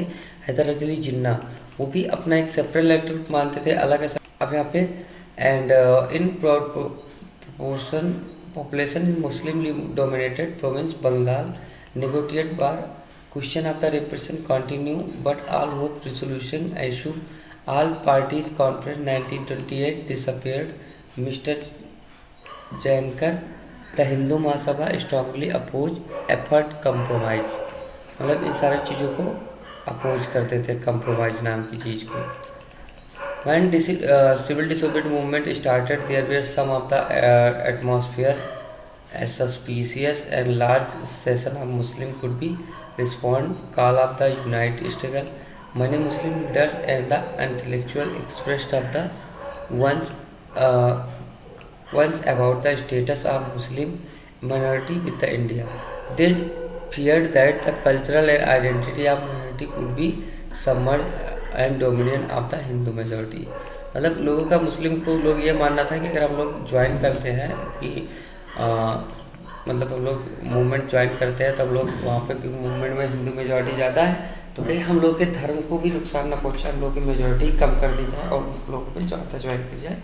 ये सारी चीज़ें उनके मन में चल रही थी. तो हम लोग से एक सेपरेट इलेक्टोरेट चाहिए था, मतलब कि इलेक्शन के लिए सारी चीज़ चाहिए था. अब इसमें देखिए 1937 Muhammad Iqbal, president of the Muslim League, retired and import an electorate for the Muslim and import safeguard of their minority politics interest. His statement was supposed to provide the intellectual justification of Pakistan demand and came of the subsequent year. This was said, उन्होंने कहा, I have so hesitated to declaring that the principle of Indian Muslim entitled full free development on the lines of the own culture and traditional own Indian homeland. बेटा उन्हें एक ऐसा भड़काऊ lecture दिया जिसके कारण क्या हुआ कि ये लोग अलग डिमांड कर रहे थे. बट यहाँ पे आगे हम बात करेंगे सेंस ऑफ बिलोंगिंग. अब देखो यहाँ पे जो लास्ट टॉपिक हम लोगों का जो चौथा टॉपिक है, इसमें एक और चीज़ है सेंस ऑफ कलेक्टिवली बिलोंगिंग. मतलब हम लोग के अंदर हमने कहा ना कि यूनिटी आएगा तभी नेशनलिज्म आएगा. तो the sense of collective belonging, मतलब वो लोग कलेक्ट होके कहने का मतलब एक साथ रह के क्या बिलोंग चाहते थे, मतलब किस चीज़ से बिलोंग कर रहे थे. तो कलेक्टिवली जैसे हम लोग अलग अलग हिंदू धर्म मुस्लिम धर्म जानते हैं, लेकिन अगर एक साथ खड़े होते तो किस धर्म से जाने जाते हैं, इस बारे में तो हम लोग इंडियन धर्म से जानते जा रहे हैं, तो उसी के बारे में बात करेंगे. तो national separate people begin with the believe that they are part of the same nation. मतलब लोगों के अंदर ये बिलीव आना चाहिए कि सब लोग एक ही नेशन के पार्ट है. And unity of the mind they will together but they nation become reality minds of the people. How did people belonging different community, किस किस कम्युनिटी से लोग बिलोंग कर रहे थे. अब यहाँ पे together and they become reality and mind people. How the people belonging different communities and religious language group develop sense of collective belonging. मतलब अब सारे लोग जो अलग अलग कम्युनिटी से आए लेकिन कलेक्टिवली किस चीज़ से बिलोंग कर रहे थे. The sense of collective belonging the partial and experience and united struggle but they were as a variety of culture process through the nationalism captured people and imagination. History is fiction, folklore and song, popular printed symbol all play a part of making nationalism. ये सारी चीज़ें देखिए, हमारा एक part, हमारा एक symbol, ये सारी चीज़ें हमें क्या बनाती है, नेशनलिज्म बनाती हैं. हमारा एक नेशनलिज्म फॉर्म करती है जिसको हम लोग पहले ही सीख चुके होते हैं, जिसमें मैंने आपको स्टार्ट में ही से सारी चीज़ों के बारे में बताया था. तो identify the nation of you will know सही that it is more symbolise figure of the image. This help us to create image with the which people identify of the nation. वही इमेज से लोग अपने नेशन को पहचानते थे. It was the 20th century with the growth of nation that are identify. India came to be visually associated and image of Bharat Mata, इस कैसी इमेज है भारत माता की है? Image of the first created by Bankim Chandra Chattopadhyay, किसके द्वारा किया गया था? बंकिम चंद्र चट्टोपाध्याय के द्वारा। In this 1870 road Vande Mataram उन्होंने लिखा था। And hymns of the motherland, जो कि हमारा वंदे मातरम है। Later in the include novel Anand Math उन्होंने इंक्लूड किया, वाइडली संग ड्यूरिंग द स्वदेशी मूवमेंट, जो इनका आनंद मठ से को इन्होंने बनाया, आनंद मठ इन्होंने लिखा, उसको क्या किया गया, हम लोग जब स्वदेशी मूवमेंट कर रहे थे तभी हम लोगों ने उसके स्लोगन्स वगैरह गाते थे। तो मूव्ड बाय द स्वदेशी movement Abanindranath Tagore painted the famous cities of the Bharat Mata, and this planning Bharat Mata is portrayed and subsequent year, and image of the Bharat Mata acquired many different form, circularly populated, printed and painted of different artist के द्वारा सारी चीज़ painted कैसे की, एक भारत माता तो बन गई लेकिन उसको हर जगह में कैसे पहुँचाए, तो उसके लिए सारी चीज़ें थी कि उनको पेंट करके कैसे करके। आज तो हम लोग के मूर्ति वगैरह है, काफ़ी कुछ है, यूट्यूब पे भेज देते हैं सब कुछ। तो India's nationalism also develop, there government revive and Indian folk were in late 19th century India nationalists began to recording folk tales and sung by the bards they had toured village together, folk dance and legend. These tales believed the gap picture of the traditional culture and had to be corrupt and damaged by the outside force. It was essential to preserve and folk tradition and discover other national identity and sense of the pride was the most Bengal। देखिए फिर लोग इसी चीज़ को लेके घूमते हैं, unite, और ये सारे भजन जो कहेंगे वंदे मातरम में सारी चीज़ें जो कि लोगों को काफ़ी यूनाइट की। और in Bengal Rabindranath Tagore himself began to collecting ballad, nursery rhymes and myth to let movement of folk, से भी मूवमेंट चला देते हैं, मतलब सारी चीज़ें कुल मिला के एक यूनिटी लाते हैं लोग। अब यहाँ पे थोड़ा सा आगे बढ़ेंगे, क्या है यहाँ आप देखेंगे ब्रिटिश गवर्नमेंट की this figure is Bharat Mata is contest to the one painted Rabindranath Tagore and shown in trishul standing outside the lion and elephant both symbol power and authority, ये सारे सिंबल पावर और अथॉरिटी के थे। अब मेन बात कर लेते हैं कंक्लूजन में। तो फ्रेंड्स कंक्लूजन में बात करते हैं growing anger against the colonial government, it was thus bringing together various group and classes Indian into common struggle, मतलब बहुत सारे जो ग्रुप अलग अलग संप्रदाय के थे सबके लिए कॉमन स्ट्रगल बन गया था। Freedom in the first half of the 20th century Congress under the leadership of Mahatma Gandhi उस समय था, and tried to connect channel people grievance into the organization movement of the independence through the such movement of the nationalist, मतलब जो movement independence का ये पूरा nationalist movement बन चुका था। And classes participate in this movement and bride aspiration and expression के साथ सॉरी एक्सपेक्टेशन सबके साथ, मतलब इस मूवमेंट के साथ बहुत सारे लोगों के एक्सपेक्टेशन जुड़े हुए थे कि फ्रीडम मिलेगा, क्या क्या चीज़ें, क्योंकि अब हमने बताया था स्टार्ट में कि अलग अलग तरीके से अलग अलग लोग फ्रीडम इसमें स्ट्रगल करना चाहते थे, क्योंकि सारे लोग जैसे किसी को कुछ प्रॉब्लम थी तो किसी को कुछ प्रॉब्लम थी।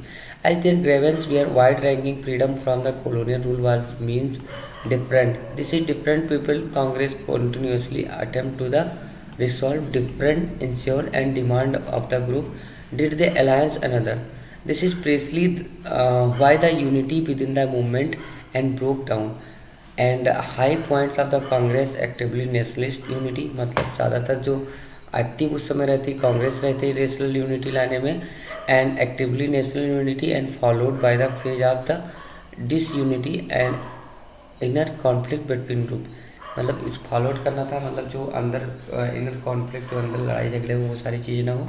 इन other word there was a emerging national many voice wanting freedom of the colonial rule, मतलब क्या हुआ कि यूनिटी फॉर्म करना मतलब कॉलोनियल रूल से बहुत सारी चीज़ों को हटाना। अब एक क्वाइट इंडिया मूवमेंट का थोड़ा सा जिक्र आपने हुआ तो failure of the Cripps mission के फेलोर के बाद वर्ल्ड वार सेकेंड शुरू हो जाता है and Gandhi ji learn to movement calling the complete withdrawal of British from India, इनका मतलब होता है कि आप कंप्लीट विड्रॉल करो। The Congress working committee meeting Wardha में मीटिंग होता है जो कि 1940 पास है। हिस्टोरिक क्वाइट इंडिया मूवमेंट शुरू हो जाता है, demanding the immediate transfer of power India and quite India. मतलब यहाँ पे डिमांड किया जाता है ब्रिटिश लोगों से कि आप हमें पावर दीजिए, तुरंत क्वाइट करके आप यहाँ से निकल जाइए। 8 अगस्त 1940 Bombay all India Congress committee endorsed and resolution of called and non-violence mass struggle and wide possible scale throughout the country. It was the occasionally Gandhi ji delivered famous do or die speech उसमें देते हैं and call quite India almost brought the safe machinery and large part of the country people and voluntarily threw themselves into a thick movement. People observe हड़ताल और करते हैं and demonstration and processing we are accompanied by the national song. Slogans उठते हैं, मतलब गाए जाते हैं। And movement was truly mass movement and proud of the ambit thousand of ordinary people namely student workers peasants of the active participant leader namely Jayaprakash Narayan, Aruna Asaf Ali, Ram Manohar Lohia, many women such as Matangini Hazra Bengal और कर्नाटका बरुआ कर्नकलाटा जो था वरुणा जी, असम में रामा देवी, उड़ीसा में British respond to the much force to more than a year suppress of the movement. मतलब उनको बहुत सारी चीज़ को कंट्रोल करने में बहुत सारे फोर्स की ज़रूरत थी। अभी सारे आपके क्वेश्चंस फ्रेंड्स, तो हमने ये देखा आज का मॉडर्न टॉपिक जो था, मॉडर्न हिस्ट्री, जो कि बहुत इंपॉर्टेंट टॉपिक था, जिसको मैंने आपको से लाइन बाय लाइन सारी चीज़ें शेयर की। तो आई होप कि एक बार आपको इसको लाइन बाय लाइन बैठ के करना होगा और एक लाइन बाय लाइन जैसे मैंने हाईलाइट किया इस चीज़ को ऐसे हाईलाइट करना होगा। फिर अपना एक सेल्फ नोट्स बना होगा जो कि एग्जाम के टाइम पे आप देख सकें, क्योंकि फ्रेंड्स इस ऐसे नॉर्मली आप लोग नहीं समझ पाएंगे। जब आपको एग्जाम टाइम आएगा तो आप लाइन बाय लाइन पढ़ भी नहीं पाएंगे। तो आप अगर नोट्स बना के रखेंगे तो आई होप आपको सारी चीज़ें अच्छे से मिलेंगी। तो फ्रेंड्स अगले वीडियो में मिलते हैं नए टॉपिक के साथ, तब तक के लिए बाय बाय।